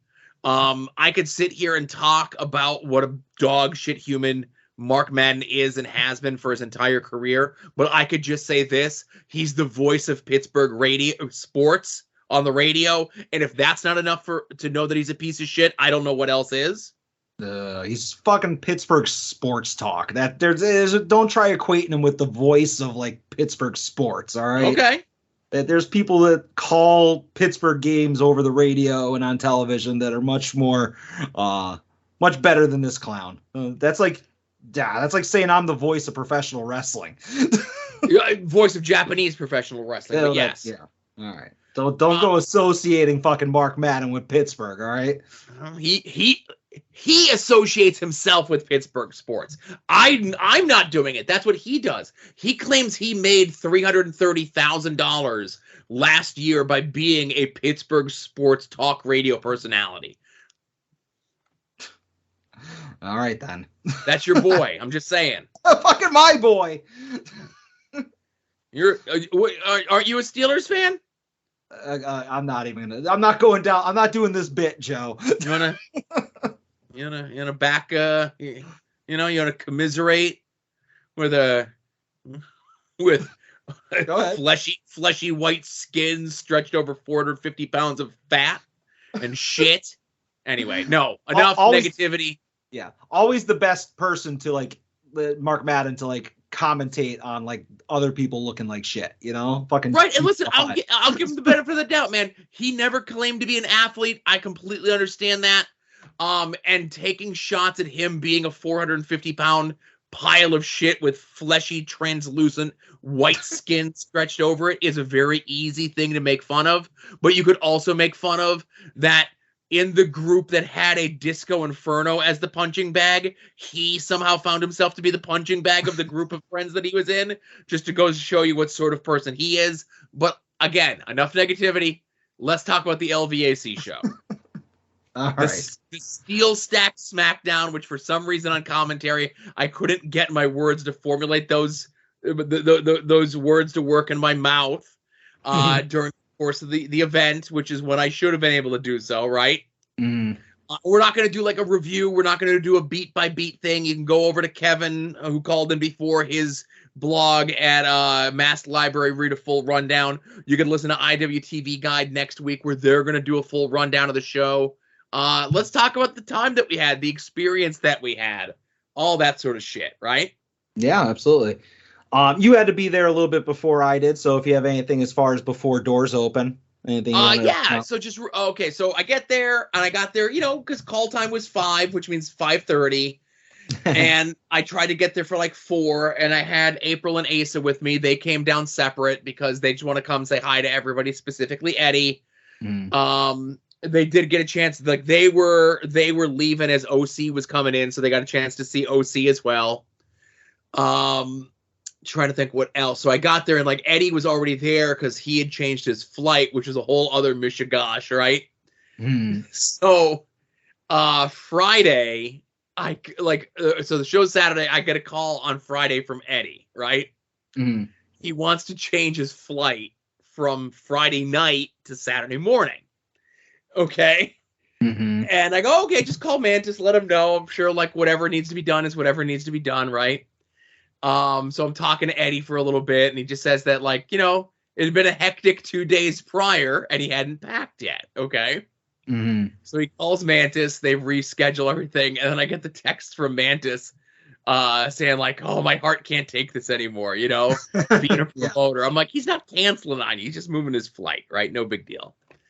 So he moved his flight, he was there at the show early, and Eddie's just, like, a ball of energy. And I'd gotten text from people that they knew where to go. Like once they got into like the giant complex that the Steel Stacks was, they knew where to go for the wrestling. Because if they didn't hear my big fat loudmouth, they absolutely heard Eddie's big fat loudmouth throughout the course of the building, Yeah. So, I'm making my rounds, saying hi to everybody, whatever. And I go see Mantis, and he has the lineup on the door with all the times and everything. And I'll say this: one, I commend Mantis because outside of one match, he did very good on the times. Not that it mattered because I would say every single match to a fault went overtime. So the show was supposed to the show time kept like kind of fluctuating and stuff, right? It was supposed to the meet and greet was supposed to be like 6:30 to 7:30, and then the show was going to start at 7:30, and then meet and greet got moved to 6 to 8. And then the show's going to start at 8. And the show was going to be 8 to 10. We had a hard out. We needed to be right in that time frame. And I'm thinking to myself, I'm like, this is the biggest LVAC show. It's got 7 matches. It's got multiple, more than 4 people in matches, right? It's got at least 3 of them, right? Yeah. Plus there's the sports entertainment segment, plus a quote-unquote brief intermission. And I say to Mantis, I go, boy, it's going to be tough to fit all this in, right? And Mantis goes, well, the building actually told us we have until 10:30. And I said, do not tell anyone else that we have an extra half hour to play with. I go, everyone's going to go over their times. Everyone's going to go over what you gave them as their times. If you tell them we have an extra half hour to play with, forget about it. So in the meeting, he gets like a little wishy-washy in regards to like what time we need to be out. And I'm just sitting there and I'm like, 10. Show us to be over by 10. the main event went to the ring at 10. So another thing with it is, of course, it was me and Kevin Ford. I made the announcement last week. So originally it was supposed to be myself and Avery Good, but Avery Good is retired doing dad stuff before school starts back up. So he had dad stuff to do this weekend. He's like, I'm not taking a wrestling booking, right? Yeah. Then it's supposed to be me and Gavin Loudspeaker, Loud and Noxious, Jack, whatever you know him as. And Jack was kind of like hemming and hawing about coming up because he's in Baltimore currently and whatever his situation was. So on Monday, Mantis contacted me and said, hey, Jack is a question mark. Do you think your buddy Adam would want to do commentary again? Mm-hmm. And that's this Adam. And I said, no, Adam's retired from commentary. And, Adam has said many times here he's retired from commentary. And I said to him, to Mantis, what Adam has said here, when you call the main event of a wrestling show at a drive-in with Orange Cassidy, you don't really need to do anything else, right? Yeah, it's all downhill from there. It's all downhill from there, right? Yeah. So then Mantis is like, well, who do you suggest? And I mentioned Kevin, because I know Kevin's done commentary before, so on and so forth. And he's like, okay, I'll let you know by Wednesday for sure. Wednesday he knew. I contacted Kevin. We did that. So it was me and Kevin for the whole show, which is going to be cool, which would be great. And then maybe about like a half hour before the show goes, there's tons of people there. Tons and tons of people. I'm sure you saw the pictures. Drew Gulak just decided to show up. Kerry Silken of Ring of Honor was always there. Ian Riccaboni lives within 5 minutes, so he was there with his wife and his kids and everything else like that. So about a half hour before the show, during the meet and greet stuff, Ian comes up to me and he's like, hey, could I do commentary on a match? Mm-hmm. And I said, do you have something in mind that you want to call? And he goes, I'm a big fan of Puff. I really want to call the Puff match. I go, cool. I go, would you be okay calling with Kevin? And again, I'll say this. Kevin, I know, is a big Ring of Honor fan, especially of the current stuff. Kevin consumes a lot more wrestling than he lets on. He's one of the few people that are quiet on social media, so you don't really know everything that he's up to. But I know everything that Kevin's up to. And I didn't check with Kevin beforehand before I offered him up to call a match with Ian on the spot. But so they got to call that match. That was the only match I didn't get a chance to see, but I was doing a lot of other running around and stuff. Mm. So where we were up in the balcony, Smart Mark is set up and we do commentary with these headphones that have microphones on them, especially for the live streams. And there was no table there. We would have had to stand the whole time. So I get with Chris from LVAC and we're trying to figure something out. And there was a table of guys there that they had reserved a table, but it was only 2 guys. And they were pretty big tables. The tables would probably fit 6 comfortably, 8 if you squeeze in, right? Mm-hmm. So it was just these 2 guys, right? And I go, and they were right next to the Smart Mark setup. I go, hey, would it be okay if we sat here while we did commentary? And the guys are like, yeah, sure. They might have been already lit up by that point, right? Yeah. So as a consolation, if you heard me on commentary, I let the one guy ring the bell. Nice. To start the matches, not to end the matches for the first half of the show. And I gave him I go, you need to ring the bell like this. I go, you can't hit it on the top of the bell. You have to hit it on the side of the bell and give it just 3 good whacks and then put your hand on it to stop it from ringing, because you don't want that reverberation to keep going. Just ding, ding, ding. And that's it. And I must have run it over with the guy 6 times, but he got it. He did a good job ringing the bell. Then, like I said, the show doesn't get over till super late. I had a bunch of stuff that I'd get to Kevin to get to him to his car. It was great seeing everyone. These shows are awesome. And I didn't get it. I said this to Dan privately, and I say this to Mantis privately, and I say this publicly now. Everybody went over their time. Matches were all way too long. But from beginning to end, the crowd was with everything. Yeah. So maybe they weren't too long. Yeah. I just want to say, and I'll give my kind of start to finish, obviously a very different perspective, but regarding Kevin Ford on commentary, I did not get a chance to go back and watch the entire show, but I did watch a lot of like it's clipped up on Twitter. You know what I'm saying? Like I was following the hashtag, so I did hear a lot of his stuff. And Kevin, my favorite indie wrestling commentator. You don't just have a spot with the LVAC. You could have my spot. Not your dog spot, your liver spot, but my spot. Yeah, get my spot. You got my spot, Kevin. So good job. So obviously I did not go down beforehand and have to meet a call time. I was going as a fan. And myself and friend of the show, Dave, went and we did a doll safari along the way, as you do when you go to wrestling shows. We did not find anything. It was a complete waste of his gasoline. But, it got to the point where we maybe like 10 minutes from the venue, but it was like 10 minutes before the doors open for 6 o'clock. And I was like, oh shit, we got way lost in time here. So we get to the steel stacks. And as you said, this is a giant, like really nice complex. The casino's there. There was a band playing outside, or at least setting up to play outside. And I had no fucking clue where the wrestling was. Like I know the ticket said like, the art center or whatever. And I'm like, I don't know where that is.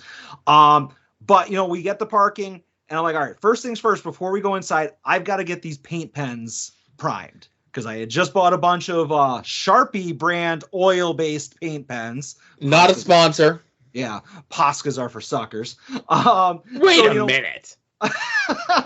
So, we stop and I'm like, all right, I got to shake these pens up. I need an orange one in case I happen to get a chance to get my Orange Cassidy figure signed. More on that later. I need a yellow one for Eddie Kingston. And my buddy John, who's going to be there with his kid, and more on that in a second, wanted a white one because he had actually he's a graphic designer, made like an Eddie Kingston 8x10. And he was just like, oh, a white one would look good. So I have these 3 paint pens, and I'm trying to get them working. I'm shaking them for probably like 5 minutes and doing the dab on cardboard. They won't come out. And I'm like in full panic mode because the doors are opening. Like it's like 2 minutes to 6. So finally they start working, almost like I was getting ready to give up. And we almost run to like the wrong building, mind you. We go over to the actual steel stacks, like the old, not the building that had the wrestling in it. And then I started seeing people in like wrestling clothes going to the actual proper building. And I was like, no, we're going in that direction. So we get there, we get upstairs to where there's people waiting outside to get in. And there's a ton of people in front of me. And, Brett and DJ were there much earlier than I was. They had a much better spot. But when the doors finally opened, like I had made it in time, all the people who had pre-bought the meet and greet got priority over the people who were just showing up and trying to do it. So they had 2 separate lines. Sure. And the meet and greet line was like a fast pass at Disney. You just blew past everybody. So that was awesome. I mentioned that my friend John brought his wife and brought their kid. And I've talked about their kid, Julian, a million times on this show. He's probably a little bit younger than Asa. I want to say he's like 8, so much younger than Asa. But Julian is obsessed with wrestling. It started off with being obsessed with WWE. And then I kind of moved him over to AEW. So now he loves AEW. And one of the selling points for AEW, because I wanted him to watch it, was I was like, oh, I'm friends with that guy. Here's a picture of me and them. I'd be like, here's a picture of me and Orange Cassidy. So like automatically, Julian becomes an Orange Cassidy fan. Here's a picture of me and Bryce Remsburg. Also, Julian likes Bryce. He's like, oh, at least, whatever. He looks like Adam, Uncle Adam. So, and they all became fans of Eddie Kingston just because I forced John to like watch promos from Eddie Kingston. So Julian is super nervous to meet Eddie Kingston, like borderline scared. And I'm like, me too, buddy. Me too. Don't worry. Like I'm just as bad. But they go up first and like Eddie was cool as shit to the 3 of them, obviously. And then I went up right after that. And again, nicest guy, like I'm still terrified of him, but nicest guy you're ever going to meet. I had him sign my AEW figure. And I actually, despite the fact that I had my paint pens, I had to make a real quick decision, and I chose poorly, Joe. He was going for a paint pen on the table. Yes. And rather than roll the dice as to whether or not my paint pen was going to work, considering how much of a rush I was in, I had him just use the yellow one that was on the table. And I don't know if the paint pen was towards the end of its life or was maybe had the wrong tip on it or something like that. But instead of yellow, I got like kind of like a lime green on both of my things. But it still looks cool, but it's not as cool as like a yellow would have been. So I'll say that those were my Poscas that were at the table.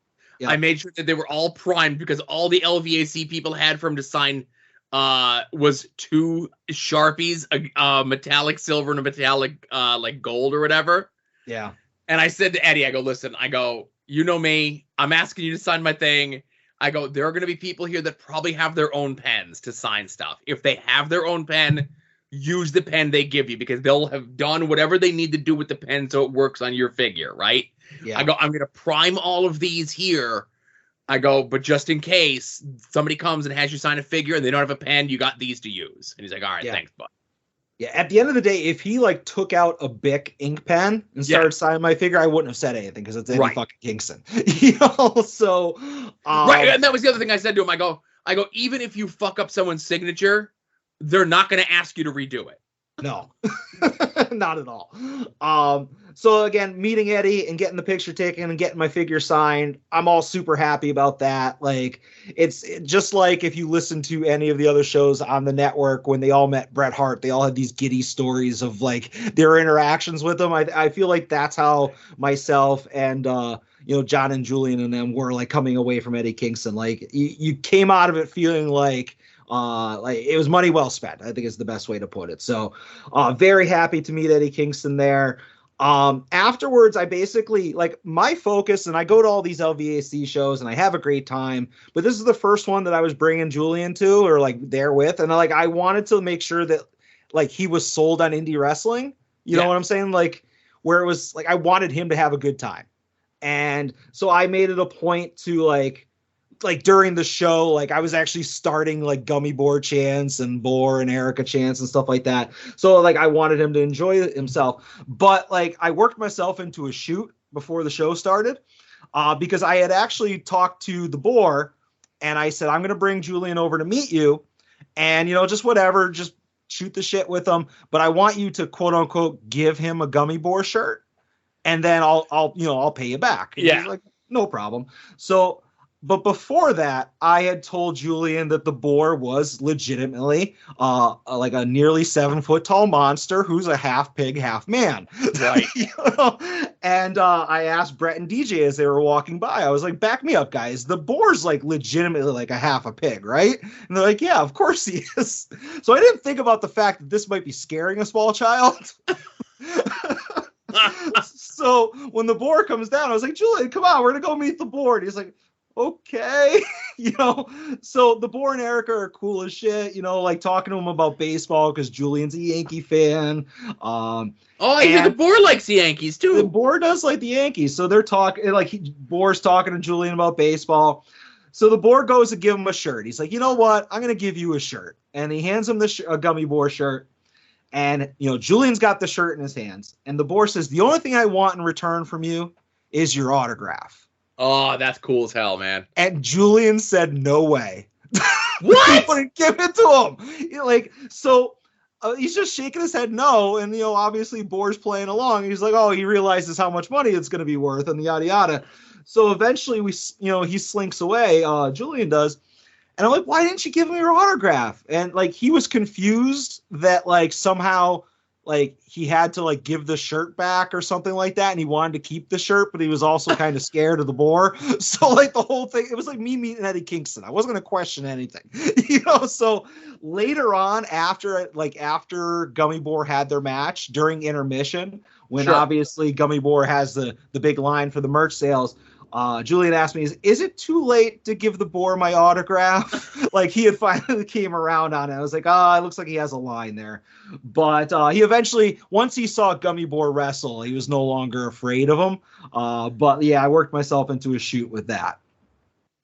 I will say again, because I had showed Mark photos to get Julian into watching AEW. Julian is also under the impression that Bryce Remsburg is my close personal friend. Right. So when Bryce had his gimmick table set up, he walked over to him. He says, "You're friends with my Uncle Adam," and he pointed at me. And Bryce completely sold it. He's like, "Oh yeah, that's Adam. We go way back." And so Julian got a mark photo with Bryce. And thank you, Bryce Remsburg, for not blowing up my spot there. But like, not to belabor the point, I will just say, as far as first indie show that a kid could possibly go to, this kid's in the very front row. He's like getting yelled at by Sidney Bacabella. He had Simon Sutherland give him a $2 bill after. I had my fingers crossed that he would have been the kid that got the $2 bill. Yep, he was one of them.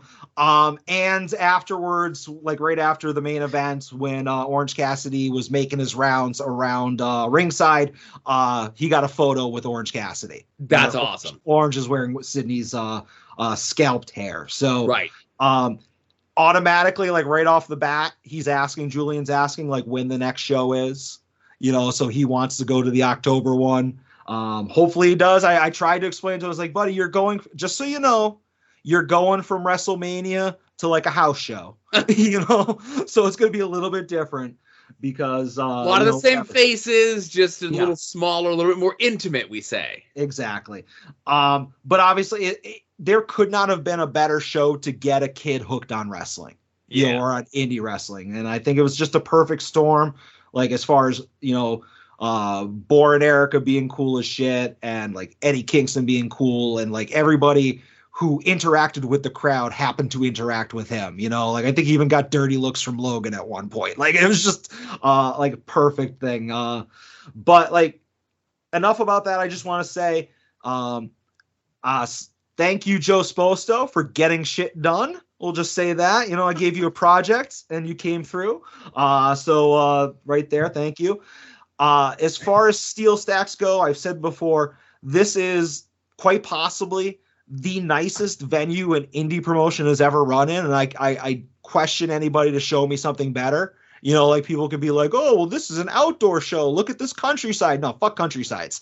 This is just like probably the nicest building that an indie show can run in. The view outside the window, the setup, the lighting, the balcony, it was perfect. Other than the $9 draft beers, I don't really have a complaint about that place. Like, I hope it becomes at least an annual thing for the LVAC. One can only hope. Obviously they this is part of Music Fest there. There was one of the attractions. Not to say that they don't do stuff all the time there. I haven't been told anything in the future, but everyone seemed to be happy with the way, like on both ends. Like LVSC was happy with how things went. The Steel Stacks people were like kind of pretty much hands off regarding the running of the show. Like once everyone was in the venue space, Yeah. Yeah, I'm just trying to think if there was anything else that I need to mention. I'm sure you guys saw it on social media. So, like, as I'm doing, like, shit, getting ready for the show, my wife was still there saying hi to everyone. And unprompted, she went and had the Batiri recreate the picture with my kid from when he was a baby. And they were holding him, and he looked like he was scared out of his goddamn mind. And that picture, like, those two pictures were, like, maybe days. Like days apart from being exactly 10 years apart. Oh, that's cool. Yeah, so that was a really cool thing. I got such a kick out of that. My dad thought it was hilarious when we showed him the next day. My little niece and nephew thought it was funny to see anytime they get to, because Ace is like the big kid. So anytime they get to see a picture of him as a baby, they think it's hilarious, right? Yeah.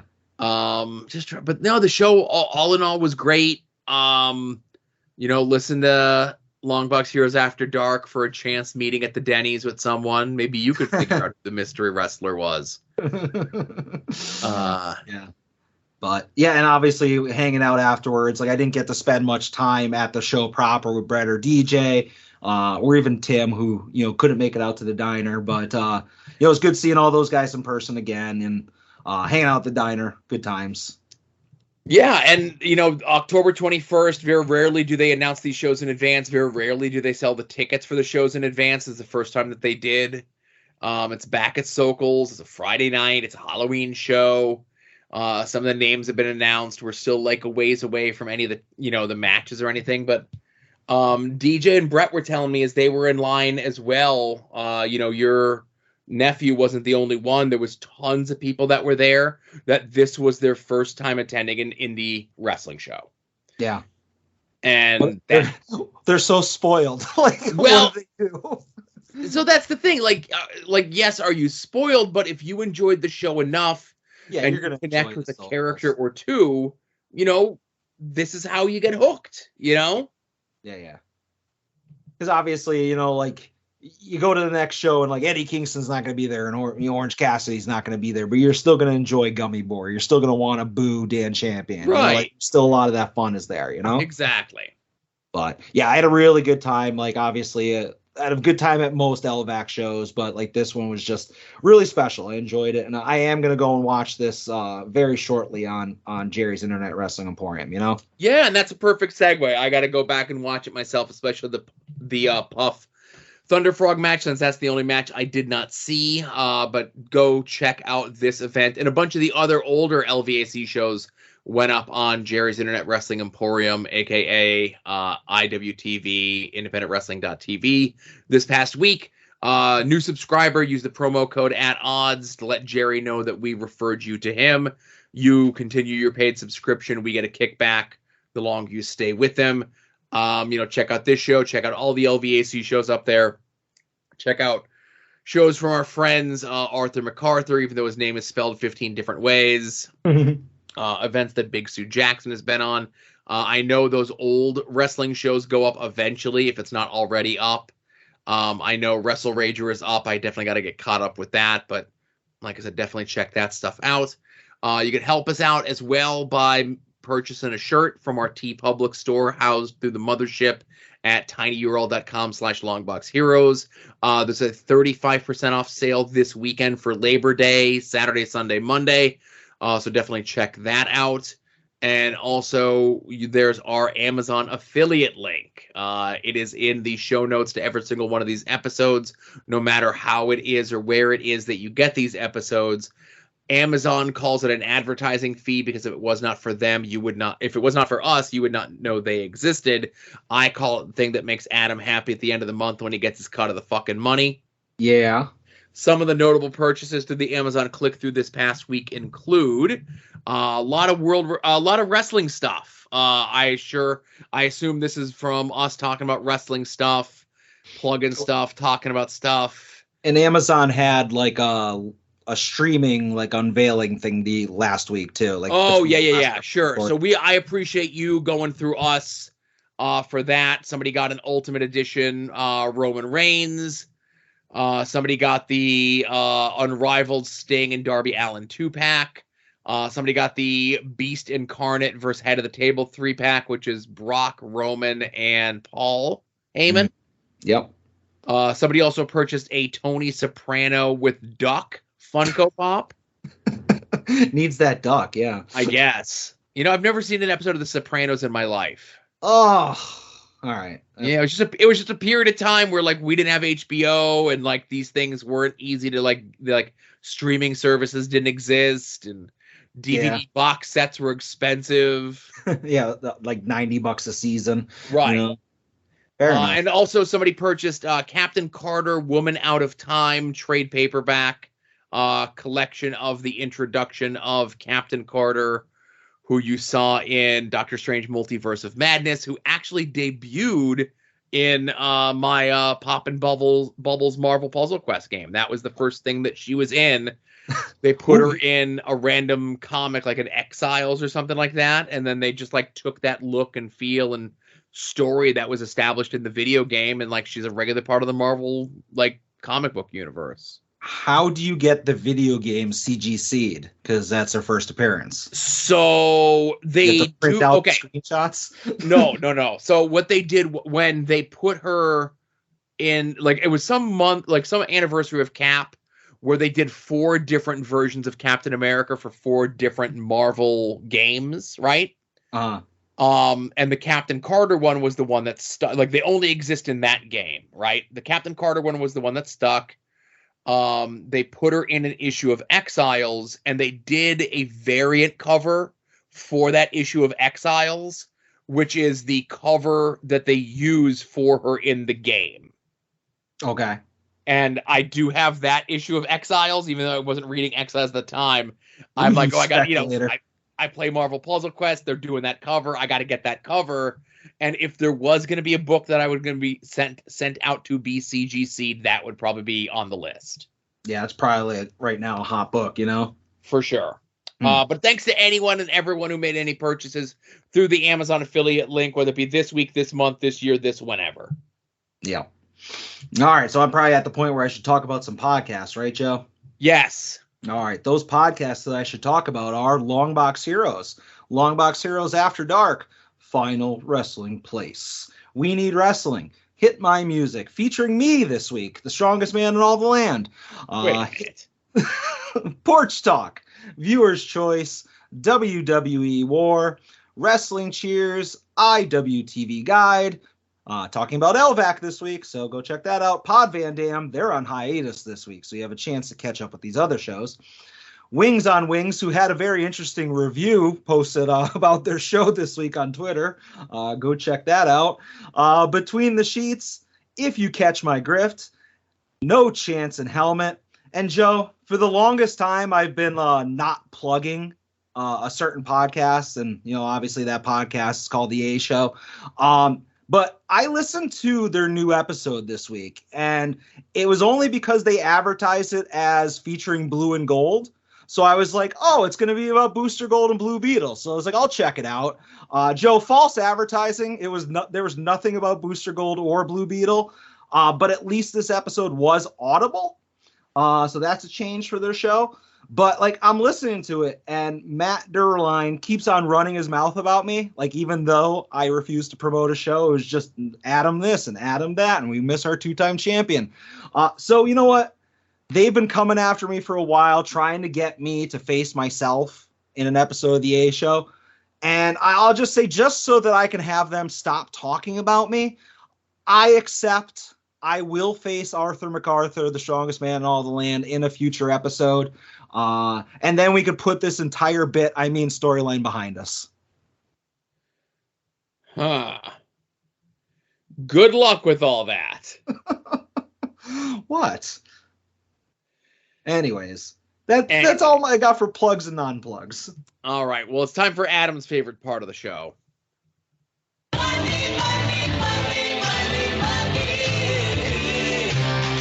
Some might cost a little.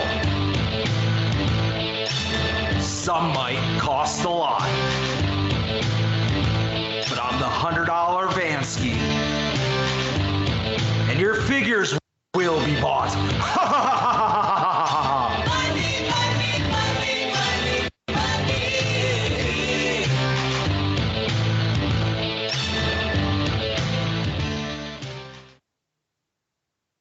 All right, Joe. So I'm sure your first purchase this week is that you went ahead and pre-ordered Series 2 of the Retros, right? No. What?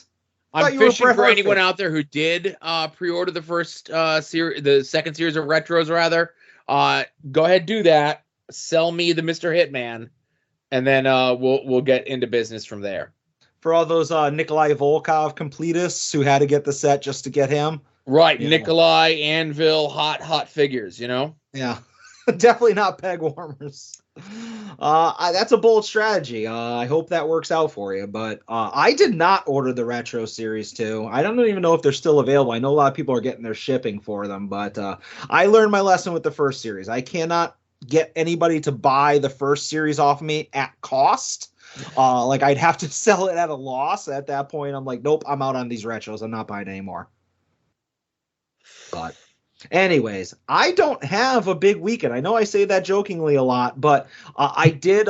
You mentioned through the Amazon links. I also bought that Roman Brock Heyman 3-pack, and I bought the Sting Darby 2-pack. Those were all things that went up on Amazon this week. So I also bought those. And obviously, this weekend, we're probably going to see a lot of figures announced, obviously due to your unwieldy hashtag. I'm sure it's only a matter of time.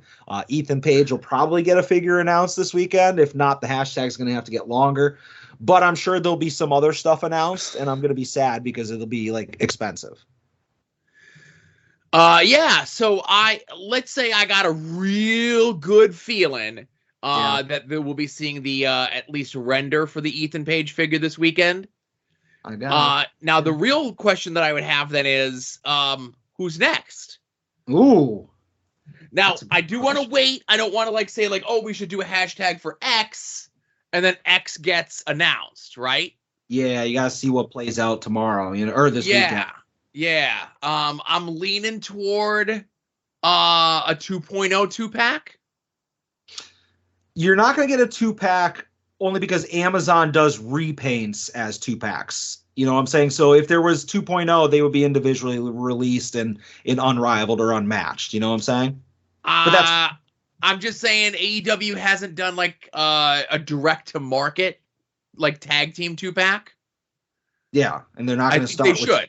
I mean, I think they should too, but that just hasn't been their business model so far. But I agree, 2.0 sold separately would be fine as long as there's no chases. Let's get another Eddie maybe. Yeah, let's finally get a Bryce figure. I want a blood and guts Eddie where he's got the fucking gas tank. The gas canister. Sure. That needs to happen. A Bryce figure would be cool, but it'll probably come with the real scale ring, so be prepared to spend 150. I won't do that. But yeah, so I have a feeling the current now making Ethan Page AEW action figure Jazzwares hashtag will be retired this weekend, and then after all the releases come out, I'm open to suggestions. Now here's a question for you. It's the first Ethan Page like real figure. We're not talking Cella. We're not talking fucking Figures Toy Company garbage. So it's his first figure. Do you want ring jacket with his like little crown logo on the lapel, or do you want like super gaudy like fashionable shirt Ethan Page and sunglasses? I want gear. Okay. So I want the ring jacket. Yeah, now I can see. That's not to say I won't look forward to the Men of the Year fashionable shirt down the road, Right. But all right, yeah. Hopefully, fingers crossed, we'll be saving some renders. Hopefully, we'll be saving some like ready to go to market soon. Yeah, pictures of Ethan Page stuff. But I also heard from some reputable sources that there will be more Shop AEW 1 of 3,000 figures coming out or being announced, and one of them might even be going up for sale this week. So fuck me, right? Yeah. Well, listen, I thought you got out of that game, but what do you know? What do I know? Yeah, what do I know? So I will say, non-wrestling related, Joe, I have one thing, and then I'll throw it over to you. I purchased. This was actually something I had on my eBay save search for probably at least 5 years now. And I was able to check it off, not because they're hard to find, but because they're hard to find in good condition and not at a crazy price. But back in 2009, Toys R Us, kind of towards their somewhat dying days, they did a Transformers G1 reissue, a box set of the 3 original Insecticons.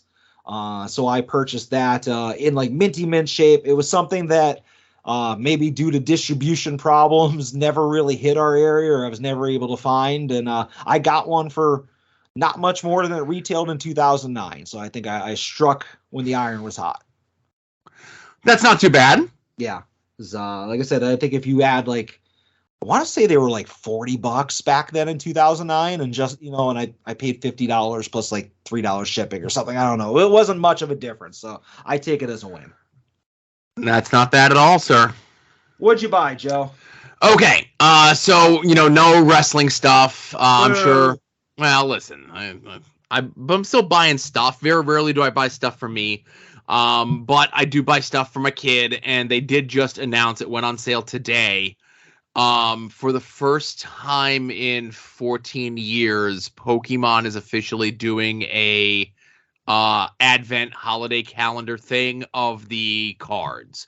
They've done them as little toys, little miniatures, little like knockoff Legos, like Mega Bloks, whatever they are, mini Funko Pops, all these sort of things. But it's the first time in 14 years that they're doing trading card stuff they're doing. Like, they've been doing a big push for the trading cards, but this year they're doing like a huge push for the trading cards. So I got that for my kid.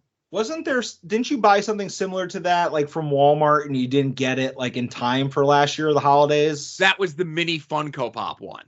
Okay. That I got off Amazon. It was supposed to ship in September, and I don't think it came in until February. But this one, like September 1st, went on sale. I ordered it directly through PokemonCenter.com, whatever. And they actually do a real nifty thing, and I have it bookmarked, where like any of the product lines, you can like once a week, anything that's for sale, like here's like the plushes, here's the this, here's the that, here's the this, whether it be pre-orders or like just regular purchases, it's a weekly tally of like, if you pre-ordered this thing, like here's the day it's supposed to ship. And it's like a real, like once a week real-time update. Like, so if stuff comes out early or if stuff's coming late, like the site just exists for you to check it out. Oh, that's cool. So as long as it gets to me by November, I'll be okay, right? Yeah. And did you the one you got last year super late? Do you still have that? Can you double dip in advent calendars this year? No, when it came in, I just gave it to him. You know. All right, fair enough. I purchased obviously at LVAC. This should go into my weekly purchases, but I did purchase another Gummy Boar shirt, which I gave to Julian, and I believe DJ made a good point when I was talking to him. We all got the Gummy Boar shirt in white, and we get the fact that there's not a lot of wrestling shirts in white, and we acknowledge that. But maybe a limited edition run in black, for us larger gentlemen. We need something a little bit more slimming. So I think once this box goes out, maybe a small print run in a dark color. Just saying. Listen, from your lips to the boar's ears, Yeah. And one other thing I bought, Joe. Who loves the Acclaimed?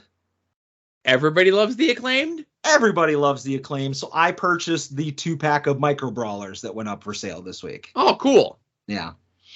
All right, Joe, do you have anything else? I do. So I am an old, and I have, obviously, I'm always in the mood, like I'm always in the market maybe for like a new computer, a new something, or a new whatever. Mm-hmm. But we're not there. I do my best to like service my computer, and by service my computer, like, I mean, I don't let it get all like dusty and shit. Okay. Like once every 2 weeks, I pull my tower out. Like, yes, I have a PC tower. I'm a laptop person. I pull the tower out. I take the sides off of it and like dust everything. And I make sure like everything looks okay inside it, like once every 2 weeks. Right. Yep. But one of my external hard drives I've probably had for the better part of 15 years. Just to give you an idea how old it is, it has a separate big, giant, bulky AC adapter. Okay.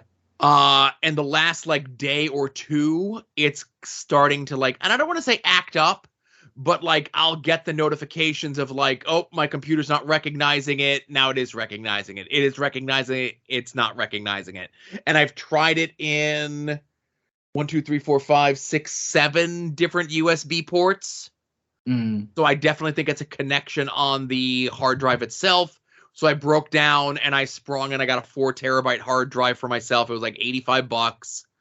I'm going to move everything off of that hard drive to this hard drive. Mm-hmm. And then a lot of the stuff that's on the actual PC memory itself, I'm going to move to it. I got 4 terabytes.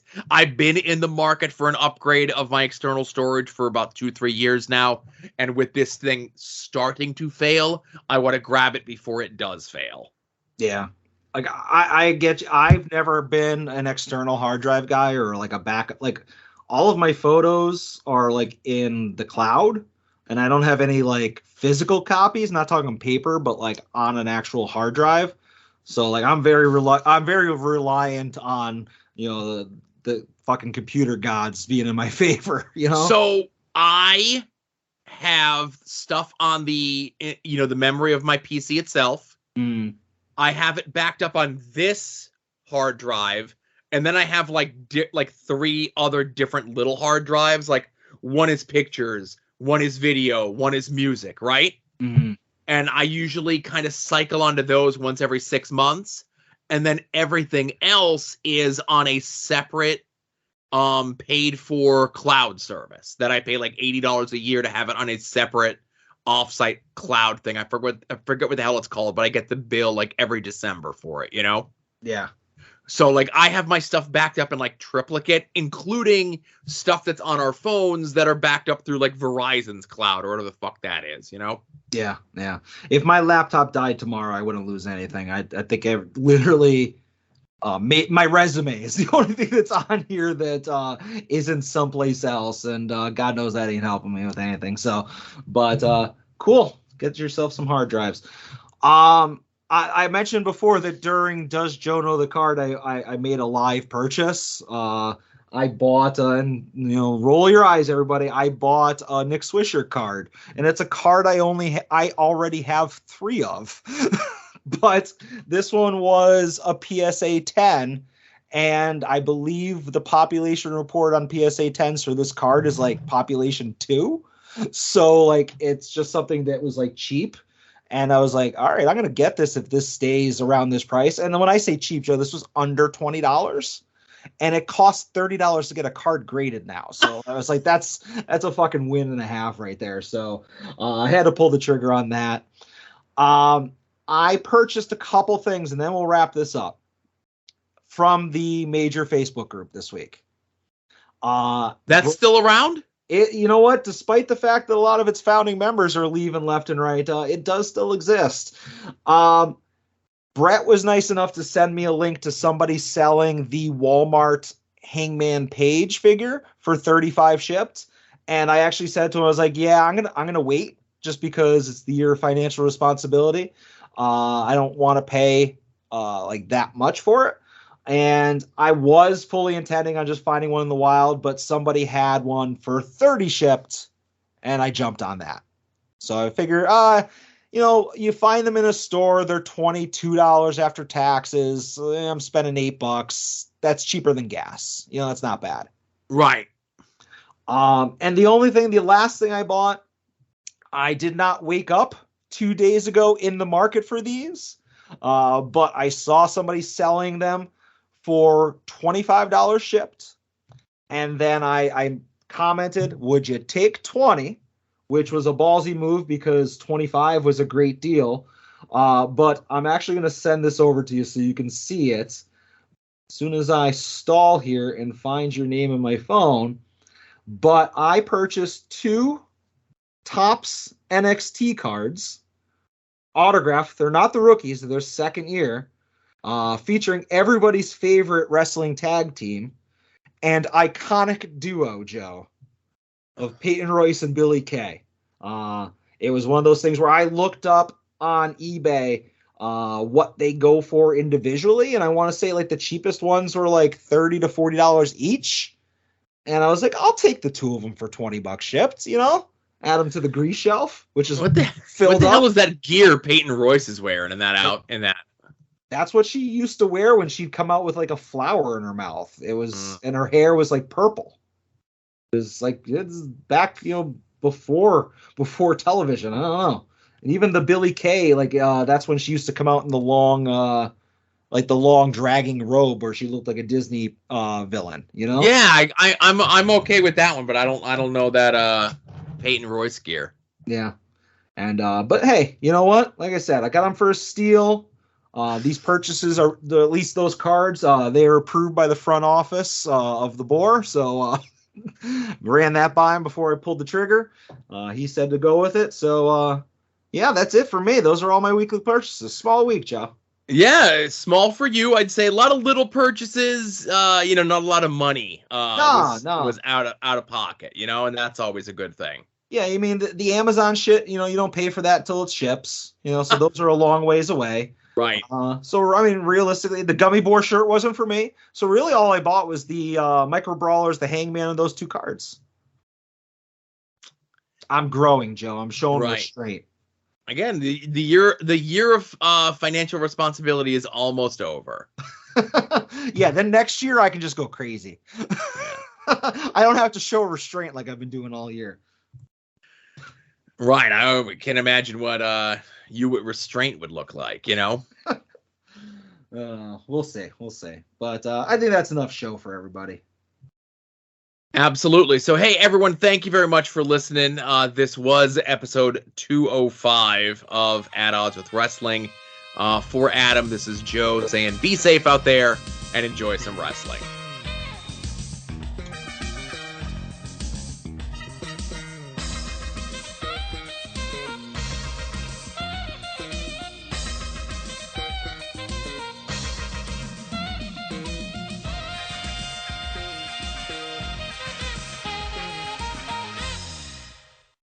You're listening to the soon-to-be-named network, the Lamborghini of Podcast Network.